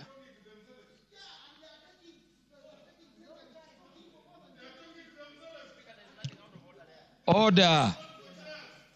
Yeah, could you proceed, Honorable Tongoyo? Thank you, Honorable Speaker, let us not raise me. points of order when it is not necessary to do so. No, get it. Sit down. Thank you, Speaker. All members have equal right to speak. And I'm giving members of parliament the opportunity to speak as members of parliament, not as chairs of committees. Proceed. Thank you. Kindly protect me, Speaker. Protect me, Speaker. Let me caution Honorable Wamboka. Honorable Wamboka, let me caution that the standing orders also speak to disorderly conduct when you unnecessarily raise points of orders. I want this debate to proceed. Yes, Honorable Tongoyo, proceed. I'm actually even about just to wind. I'm actually almost winding up, Honorable Speaker, and thank you for protecting me. Honorable Speaker, I want also to really appreciate there is, in the same budget, there is 6 billion, which goes for equalization. I know this is an extremely very deserving sector, and it also goes a long way to help out. Honorable Speaker, as I complete, as I need actually to finish this, Honorable Speaker, you remember in the afternoon session, Honorable Speaker, there was a lot of question on the issue of operationalization of several gazetted units all over this country. And members from both divide were really on my neck on actually why the ministry is not operationalizing this unit. And in the same budget, Honorable Speaker, it's good to appreciate there is an allocation of about 280 million, which will enable us to operationalize a few units, though the sector still needs a lot of resources to have all of our gazetted units operationalized. So, Honorable Speaker, with this, I want to really support the motion, and want to say that it is really coming at the right time. Thank you, Honorable Speaker, and I support. The Honorable Ali Wario Guyo.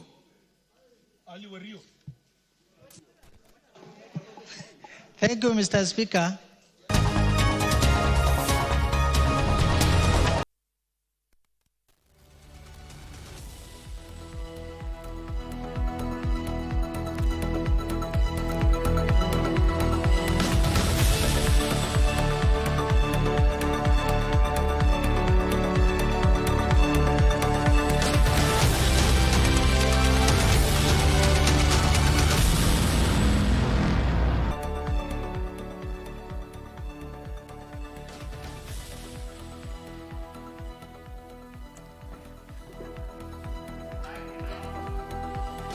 Ahlan wa sahlan, marhaba mpenzi mtazamaji, assalamu alaikum popote pale ulipo. Hujambo na karibu kwenye taarifa hizi za Darubini ya Channel 1, ikiwa ni siku ya 12 mwezi Machi mwaka 2025. Na mtazamaji, tumepiga darubini katika kaunti zote 47. Tumekuandalia taarifa tele. Lako mtazamaji ni kukaa mkao wa kula, tukupakulie taarifa hizo kwenye kipindi cha darubini katika dakika 30 zijazo. Mtazamaji, tumekuandalia taarifa chungu nzima kama alivyosema mwenzangu Gladys, na hivi sasa tumpishe atupe vidokezo.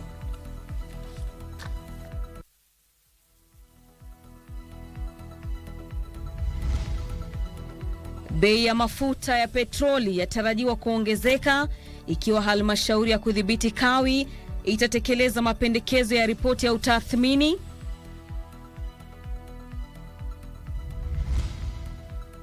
Kituo kingine bandia cha polisi chagunduliwa Kakamega.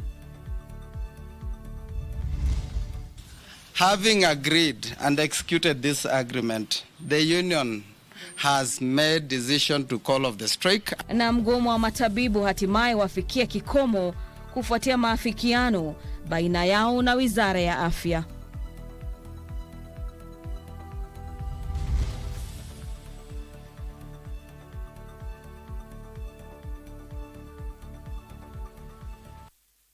Naam, karibu mtazamaji, naitwa Ahmed Jumabalo, ukipenda nite AJB, na Lucy Maura ndio msaidizi wetu kwa upande wa lugha ya ishara.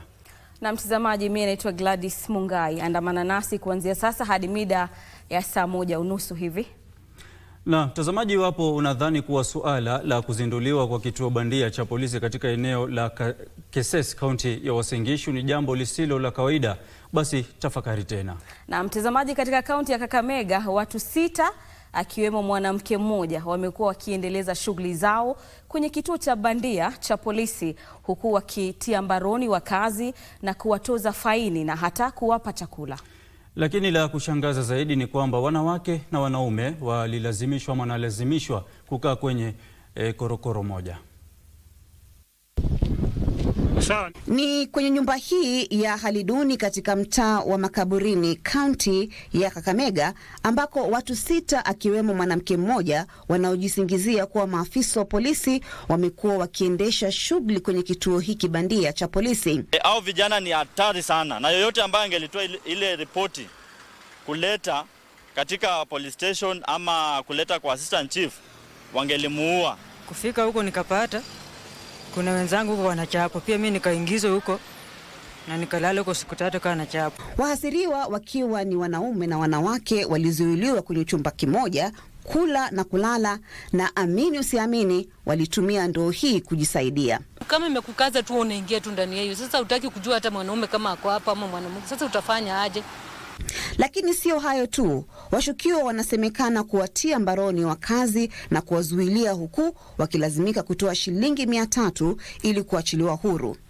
Wale ambao hawana uwezo wa kulipa fedha hizo, kama vile mwanamke huyu, walidhulumiwa. Wakaanza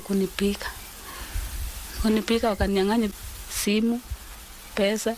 Simu moja nikapata, ingine sijapata. Hali hiyo ilifichuliwa na Isaac Ayumba ambaye ni naibu chifu wa eneo hilo, ambaye alisema wakazi wengi wamekuwa wahasiriwa. Nilikuja tukashikana na wenzetu nyumba 10, assistant chief, tukaenda tukafanya operation area hiyo. Tukapata ni ukweli kuna watu wengi wamepigwa na kuwekwa katika seli yao ya bandia hiyo. Washukiwa hao sasa wanazuiliwa na polisi, huku uchunguzi ukiendelea. Maria Ambo nikiripotia Darubini Channel 1.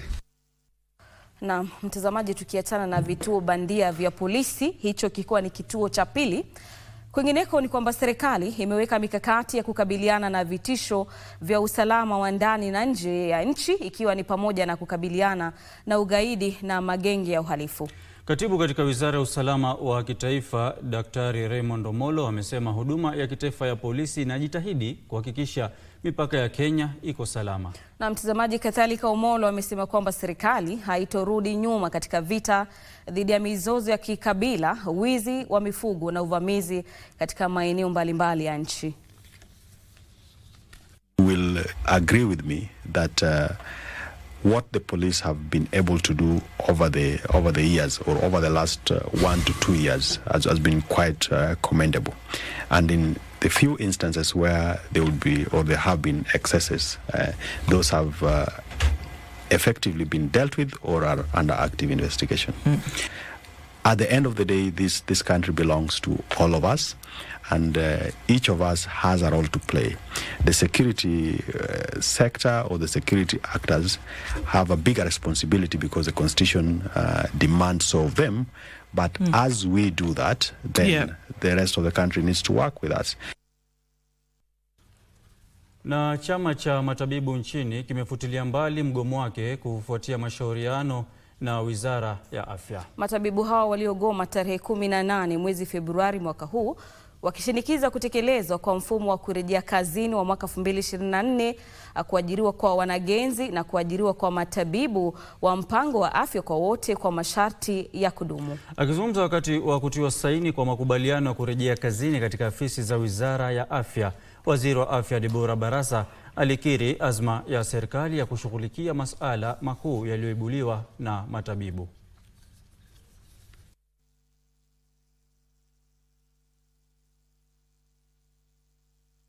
So we have agreed that with the Social Health Authority that the facilities will be empaneled and contracted, and we as the practitioners will be given our pre-authorization rights following empanelment, which is supposed to happen immediately.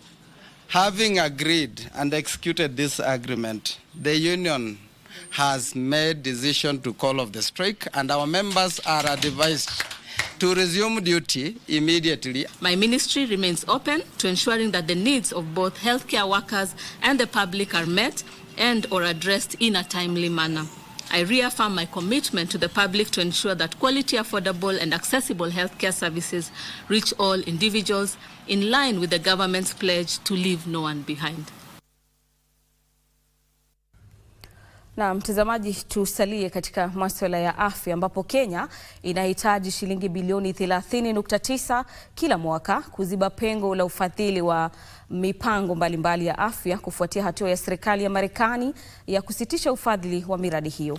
Mpango wa kukabiliana na virusi vya HIV pekee unahitaji shilingi bilioni 5.24 katika kipindi cha matumizi ya pesa za serikali cha mwaka 2024-2025 ili kushughulikia vifaa na pia malipo ya zaidi ya wahudumu 1,000 wa afya wanaohakikisha kwamba huduma hizo zinaendelea ipasavyo.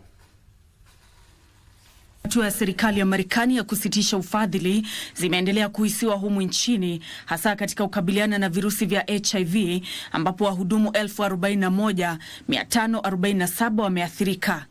Kati ya hao 11,059 ni wahudumu wa afya wanaoshughulikia waathiriwa wa virusi hivyo ambao sasa wanahitaji shilingi bilioni 3.9 katika kipindi cha sasa cha matumizi ya pesa za serikali. Kulingana na wadau wa sekta ya afya na magavana waliokusanyika katika kaunti ya Nairobi kujadiliana kuhusu hatua zitakazochukuliwa, Kenya inahitaji kuimarisha ufadhili wa humu nchini na suluhu zake ili kuhakikisha utoaji huduma bora kwa zaidi ya watu milioni 1.4 walio na virusi vya HIV. We have roads, we have other things, and we have health. We must say, what is it we are going to give priority? Where is it that they can cut from, whether it's other sector health programs or whether it is in other programs like infrastructure, to bridge the gap so that we can say that we will be able to continue with providing drugs. I am persuaded that this could be one of the best things that ever happened to us as a country. Because for how long were we expecting other countries, other taxpayers, to continue supporting very essential layer of health services? We are engaging with other bilateral donors to anticipate and mitigate potential funding gaps. We have anticipated this shift. Following Kenya's reclassification from a low-income to a low-middle-income country, donors signaled an exit by 2030. Hata hivyo, ubishi ulizuka kwenye kikao hicho, huku magavana wakishinikiza kufahamishwa ni kwa nini waziri wa fedha John Mbadi hakufika kuwasilisha majibu kuhusiana na mpango na upendekezo wa ufadhili. My role here will be to go back and advise my cabinet secretary on the discussions that have and the deliberations that have taken place. Honestly, for the National Treasury not to turn up, even send their permanent secretary, or somebody who can, that's why I said, you know, you must be able to give us an answer. For you just to come here and tell us you are going to take note, honestly. Treasury has sent somebody who has no brief, who has no instructions. We have come here, we have sat for 3 hours. We have left our counties, it's raining, we should be distributing fertilizer and seed. We are here and you are giving us stories about notes. If you look at this table, there are more than 9 flags that were flying today coming to this meeting. Then you have seen the kind of response we have gotten. I think that is not going to be allowed. Nancy Okware, Darubini. Na mtazamaji, kufikia hapo ni wakati wetu wa kupata pumziko fupi. Tunakuomba usiende mbali.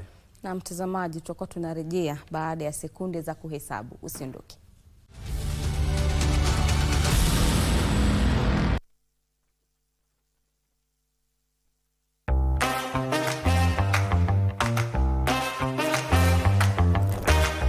The two sessions, China's annual political season, brings together the country's lawmakers and political advisors to chart the way forward for the nation. It captures global attention as geopolitical and economic tensions rise. So what impact will this have on Africa? We take an in-depth look at China's two sessions and explore what lies ahead for Africa. Join us for a special program on CGTN and the Kenya Broadcasting Corporation.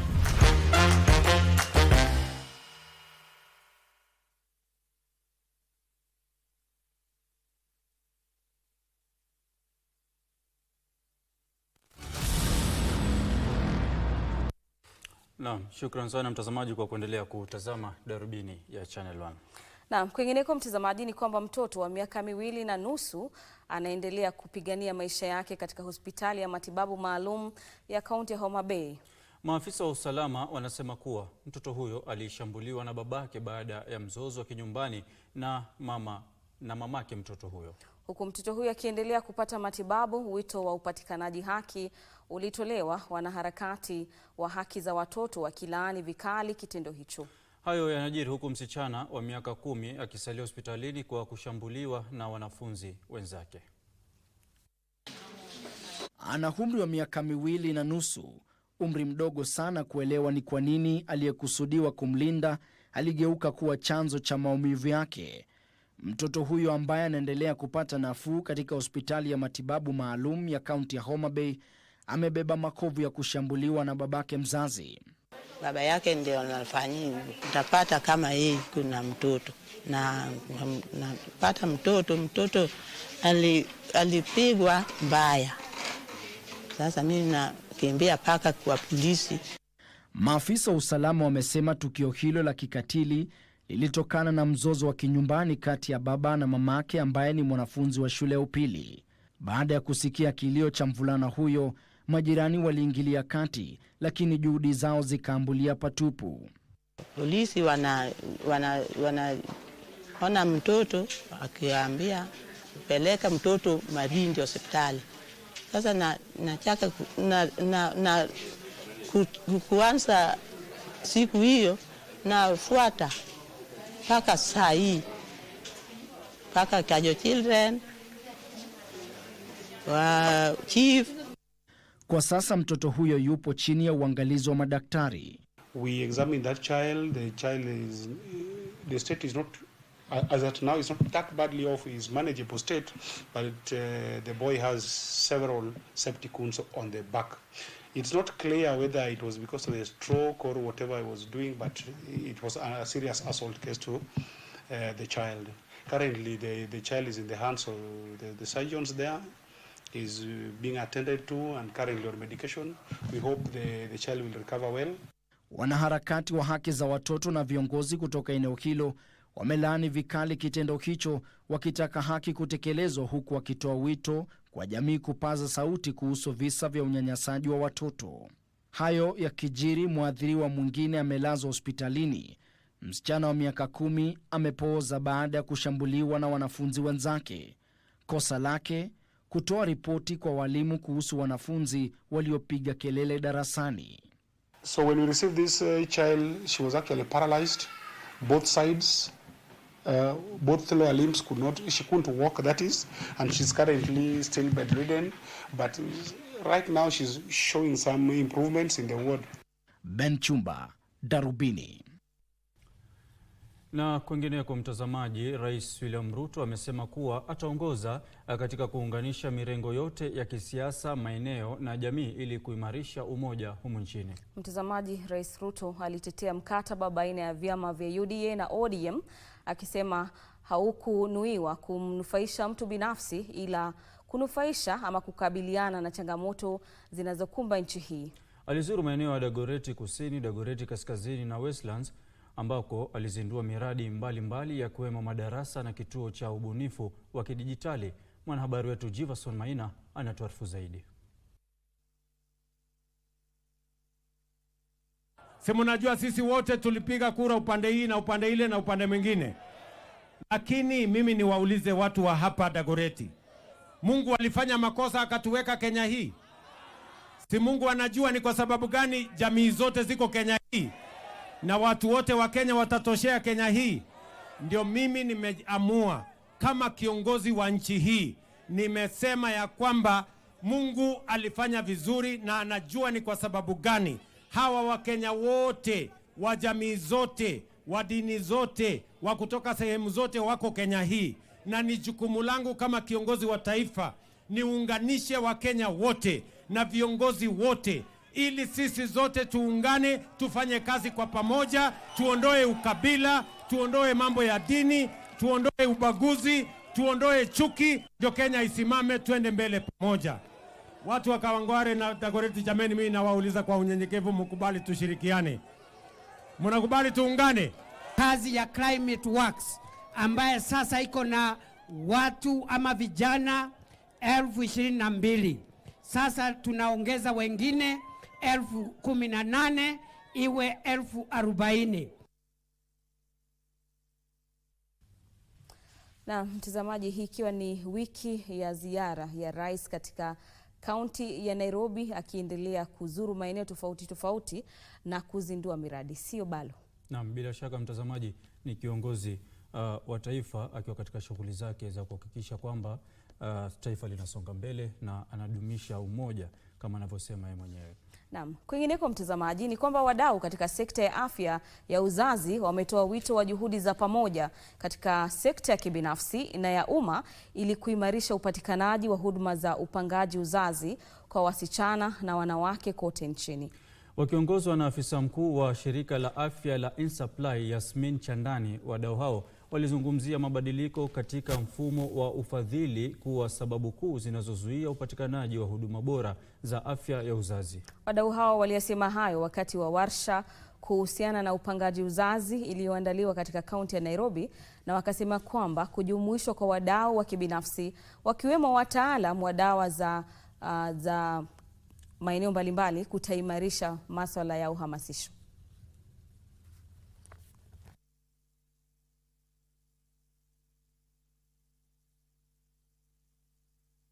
If pharmacies can become quality providers of family planning and reproductive health and even self-care, women, we've already demonstrated, women need that, they seek that. And this will help us decongest public sector and make space for women who can afford to pay and are willing to pay and who are seeking they're not interested so much in the free product, they're interested in a quality service. They care about privacy, they care about an informed provider who can tell them everything they need to know when they have questions about their reproductive health, and they care about confidentiality and convenience. This is important for us to create awareness across the ecosystem with different partners to also recognize that pharmacists can now play a bigger role in terms of family planning. But beyond that, it's also to reach the clients so that they know that they have more options and they can access family planning methods, contraceptives, at the channel of their choice, but also they can also access family planning at an administration that they prefer. Na mtazamaji, wanahabari wamehimizwa kuzingatia ubora na kujumuisha ubunifu ikiwa wanataka kukidhi maslahi yanayobadilika ya watazamaji wao. Huu ulikuwa ni wito wa aliyekuwa kaimu meneja msaidizi wa vipindi katika shirika la utangazaji la humu nchini KBC Peter Karoki alipokuwa akiwaaga wenzake baada ya miaka 37 ya kutayarisha vipindi katika shirika hili. Karoki alisema kuwa televisheni sio tu kuhusu skrini na ukadiriaji, lakini ni kuhusu huduma kwa watu. Katika hafla iliyosheheni mbwembwe iliyofanyika katika shirika la utangazaji humu nchini KBC, kaimu meneja msaidizi wa vipindi vya runinga aliyekamilisha muda wake wa kuhudumu Peter Karoki aliangazia safari yake ya miaka 37 katika kituo hicho cha utangazaji cha taifa. It's been a lifetime, and needless to say, there have been tough moments, tough moments, and for a long time it looked like life would be only those tough moments. There have been great moments also, and Ann Mudhoni has been with me through half of the documentaries I have done, especially for clients, and every time I had Ann shooting with me, I was very, very, very optimistic, very, very hopeful. Karoki alisisitiza haja ya kuzingatia mifumo ya kisasa, ubunifu na kujitolea kutayarisha vipindi vinavyowavutia watazamaji. Get those correct, graphics right. Let's get those spellings right. Please never allow yourself to get someone's name wrong. Wafanyakazi wenzake wa zamani walimsifu kuwa mshauri na mfanyikazi mwenye kujitolea. When people hold such a function because of you, it shows the friendship you've created along the way, the impact you've had in their lives. Wacha kuambiwa ati kuna kazi nyingine huko, enda urelax. There are so many stories that you can take away from KBC, but the most important stories or memories are the joyful ones, where you shared with colleagues, you did outstanding projects in terms of productions, in terms of policy. Thank you for your mentorship, for your encouragement, and above all for your positive attitude. Familia yake ilimsherekea kama mwanamume aliyewajibika, aliyeweza kusawazisha kazi na familia. I started sharing my dad when I was very young. Nakumbuka tukiwa ushago, alikuwa Nairobi, and we would do it on Friday. Never gotten to a point where we felt like he's abandoned us. We never even felt the distance because every single Friday he would be home. Hekima iliyotolewa wakati wa kustaafu kwake ilikuwa ya manufaa na ya kuchekesha. For the young people, don't start looking for those things when you retire. Start early. So that when time comes like has come today, you just transition. Nyinyi mmezoea kukula msahara miaka nenda. Huko nje sisi hata tuna wasiwasi. Hatunaga wasiwasi wote. Doreen Arange, Darubini.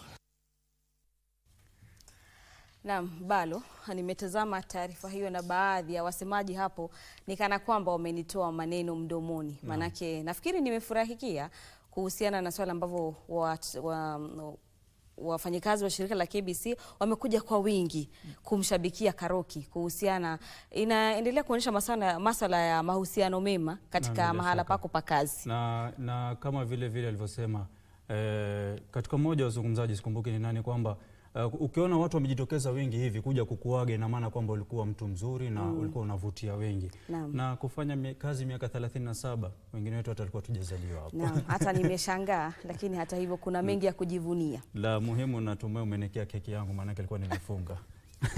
Nimekuwekea. Basi mtazamaji, hapo ulipochunga na uchungane sana, wakati ambapo utakapokuwa unastaafu, basi usistaafu na kuondoka peke yako, ushabikiwe vivyo hivyo. Mtazamaji, kwingineko ni kwamba baada ya mafuriko kusababisha uharibifu katika shule ya msingi ya Mathare katika kaunti ya Nairobi mwezi Aprili mwaka 2024, wanafunzi wa shule hiyo jana walipokea msaada wa vitabu 980 vya gredi ya 4 na dawati 10 kutoka kwa shirika lisilo la kiserikali la kimataifa.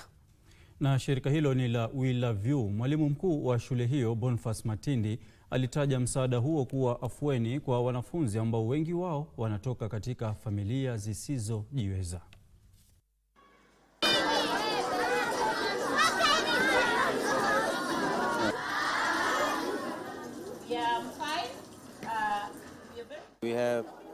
painted 27 classrooms in and out of this school, and also replaced the mabati of the classrooms that was leaking, and also donated 10 desks and also 980 textbooks for the grade 4. Now we have books. We lost all our books in grade 4 and 5, but now the learners can be able to learn after getting all these books. We are very grateful and happy. And as you know, we are in a marginalized area. This means the learners will come out in the future. Like Mandela said, one day the poor will end the king of running or after getting education. They'll be able to get that one.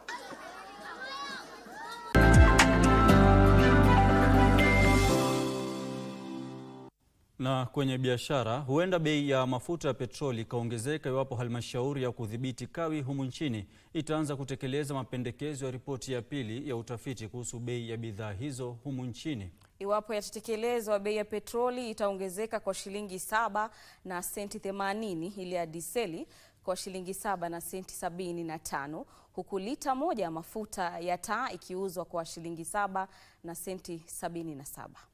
Na mkurugenzi mkuu wa halmashauri hiyo Daniel Kipto amesema hatua hiyo inalenga kuhakikisha wauzaji bidhaa hizo watapata ama wanapata faida, huku wakiendelea kuwekeza kwenye miundombinu na huduma bora. Kama sehemu ya majukumu yake, halmashauri ya udhibiti sekta ya kawi imekuwa ikifanya utafiti kuhusu vichochezi vinavyoathiri bei ya mafuta ya petroli na utendakazi bora katika sekta hiyo. Utafiti wa kwanza ulifanywa mwaka 2018 na kusababisha mabadiliko makubwa katika sekta hiyo, ikiwemo kulainishwa kwa huduma za mabomba na kuweka mikakati mwafaka ya ufadhili. Hata hivyo, kufuatia mabadiliko ya kanuni za kudhibiti sekta hiyo, halmashauri hiyo mnamo mwaka 2023 iliwajukumisha washauri kufanya udhamini mwingine na kutoa mapendekezo kuhusu mabadiliko ya bei ya bidhaa hizo. Mabadiliko katika sekta hiyo yamekadiria hali zinazoathiri bei ya bidhaa za petroli, ikiwemo gharama ya uagizaji mbali na kudhamini gharama ya usafirishaji kwa mabomba na matrela na ushuru wa uhifadhi. Ripoti hiyo inapendekeza ongezeko la bei ya petroli kwa shilingi 7 na senti 80, dizeli kwa shilingi 7 na senti 75 na mafuta ya taa kwa shilingi 7 na senti 67. A truck that is going to Mandera, for example, from Nairobi or from Nanyuki, it will still consume fuel to Mandera and come back, and again also pay the driver the charges that they do pay, because stakeholders have to be listened to. We spend a lot of time with the Transporters Association, and we verified information that they submitted to us, and that is how we adjusted our number. Tomorrow the question will be, where is the regulator when this business is shutting down or moving to other jurisdictions? And again, it will be you, the fourth estate, saying, well, oh, the business environment in Kenya is not very good. Businesses are closing, businesses are moving to other countries. It's because we have not been able to strike the right balance of balancing interests of investors and consumers. Halmashauri hiyo inasema mapendekezo hayo yatatekelezwa na awamu ili kupunguza athari kwa wateja. Trevor Ngendo, Darubini.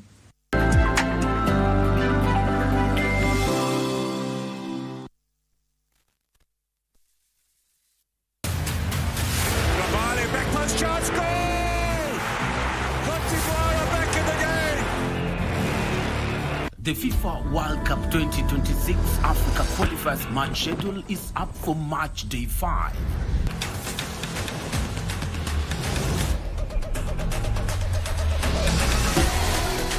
In Group F, the Gambia will host Harambee Stars on Thursday, the 20th of March from 10 p.m.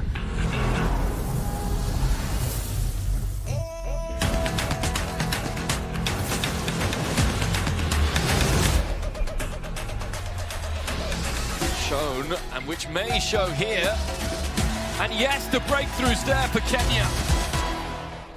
Catch the action live from Alassane Ouattara Stadium in Abidjan, Ivory Coast, live and exclusive. KBC Channel 1, your true sports partner.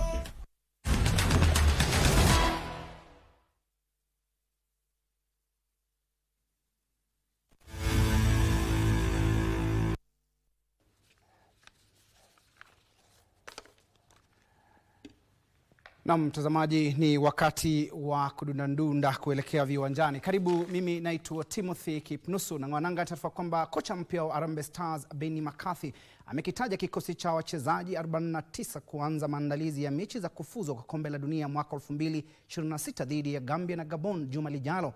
Mechi hizo mbili zitaonyeshwa moja kwa moja na runinga ya KBC Channel 1. Tazama. Kikosi hicho kinawashirikisha wachezaji wa kulipwa na nyumbani ambao wameripoti kambini leo. Michael Olunga ambaye ni mfungaji bora wa Aldo Hail ataongoza safu ya mashambulizi ambayo pia inawashirikisha Masud Juma wa East Glal FC, Jonah Ayunga wa St Mirren, Jonah Avire wa Port Suez, Alvin Mangeni wa Kenya Police na Boniface Mushiri wa Ulinzi Stars. Kiungo mwenye makazi yake nchini Australia William Lenkupae ameitwa kwa mara ya kwanza kujiunga na Chris Etambo wa Tusker FC, Austin Odhiambo wa Gor Mahia, Duke Abuya wa Yanga FC, Eric Johana wa UTA Arad, Richard Odada wa Dundee United, Timothy Ouma wa Slavia Praha na Anthony Akumu. Chipukizi Kelly Madada na Andres Odhiambo pia wamejumuishwa kwenye kikosi hicho sawa na walinda lango Brian Bwiro wa Polokwane, Brian Opondo wa Tusker FC, Ian Otieno wa Richard Base na Faruk Shikalo wa Bandari FC. Safu ya ulinzi itakuwa na Brian Mandela wa Stellenbosch, Daniel Anyembe wa Viborg, Joseph Akumu wa Stade Reims, Lewis Esambe wa AFC Leopards na Collins Sichenje. Harambee Stars itachuana na Gambia Alhamisi ijao uwanjani Alassane Katara nchini Cote d'Ivoire kuanzia saa 4 usiku, kisha imenyane na Gabon siku 3 baadaye uwanjani Nyayo. Ni juma ambalo lina ratiba ya michuano ya kimataifa, huku Junior Starlets ikifanya maandalizi ya mwisho kabla ya mchuano wao wa kufuzu kwa kombe la dunia kwa wasichana wasiozidi umri wa miaka 17, mkondo wa pili dhidi ya Uganda. Starlets ilishinda mkondo wa kwanza mabao 2-0 jijini Kampala, na mechi hiyo ya mkondo wa pili inatarajiwa kuanza saa 9 kamili uwanjani Nyayo. Kwingineko, madereva wa kike wana sababu ya kutabasamu kabla ya kushiriki katika mashindano ya mbio za magari ya Safari Rally baada ya serikali kutangaza kuwa itawadhamini katika mashindano ya mwaka huu yatakayofanyika baina ya Machi 20 hadi 23 mjini Naivasha. Madereva hao wanne wanajumuisha Pauline Shegu, Caroline Gatimu na mwanawe Tinish Gatimu, Jennifer Malik na Lisa Christophersen. Waziri wa michezo Salim Mvurya akitangaza udhamini huo alitoa changamoto kwa madereva hao kujimudu na kuandikisha matokeo mazuri, huku akiongeza kuwa hatua hiyo ni mojawapo ya njia ya serikali, na alisema kuwa itawawezesha kupiga jeki mchezo katika kitengo hicho cha wanawake, hasa wale wanaoshiriki katika michezo hiyo. Wakati huo Pauline Shegu na dereva mwenza Linet Ayuko wamepokea ufadhili wa shilingi 500,000 kutoka kwa kampuni ya Kengen. Pauline atakayeshiriki katika kitengo cha ARC anaangazia kumaliza mashindano hayo katika miongoni mwa madereva watatu wa mwanzo. Pauline ni miongoni mwa madereva 50 watakaoshiriki katika mashindano mwaka huu ya Safari Rally, wakiwemo madereva 10 wa kitengo cha P1 na 16 watakaoshiriki katika kitengo cha Drivers WRC2.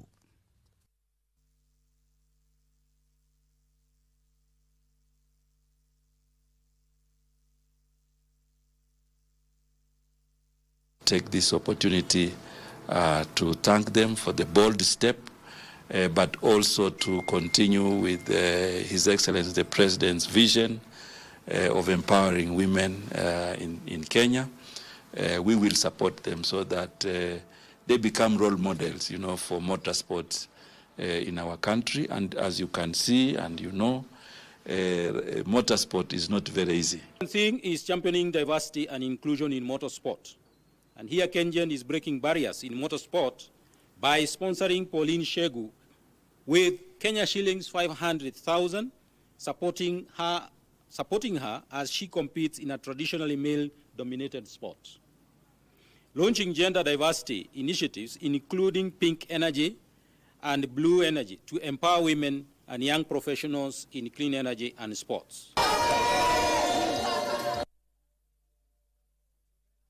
Gari tupe jicho volleyball. Timu ya taifa ya volleyball wanawake Malkia Strikers itachuana na Poland, Ujerumani na Vietnam kwenye kundi G la mashindano ya dunia mwaka huu yatakayoandaliwa kuanzia tarehe 22 mwezi Agosti hadi tarehe 7 mwezi Septemba nchini Thailand. Draw ya mashindano hayo ya timu 32 iliandaliwa jijini Bangkok.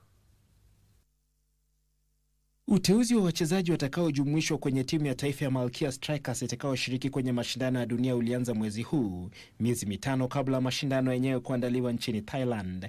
Uteuzi huu utawashirikisha wachezaji chipukizi na wale wenye uzoefu na utakamilishwa miezi miwili kabla ya kuanza kwa mashindano hayo ya dunia. Malkia Strikers imetengwa kundini G pamoja na Poland, Ujerumani na Vietnam. Timu zingine za bara Afrika zitakazoshiriki kwenye mashindano hayo, Misri na Cameroon, zimetengwa kundini A na H mtawalia. Misri itachuana na wenyeji Thailand, Uholanzi na Uswidi kundini A, nayo Cameroon imenyana na Japan, Serbia na Ukraine kundini H.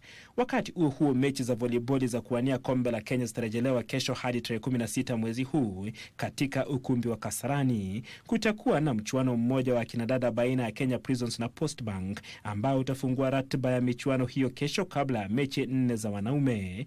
GSU itacheza dhidi ya LPK, Kenya Army itapambana na KPA, Chema itachuana na Trailblazers na Yokapu ifunge ratiba ya kesho dhidi ya Kenya Prisons. Ni hayo kwenye habari za spoti. JB pamoja na GM, kazi kwenu. Naam, shukrani sana Kipnusu kwa taarifa. Na mtazamaji, kufikia hapo sisi pia tuna la ziada.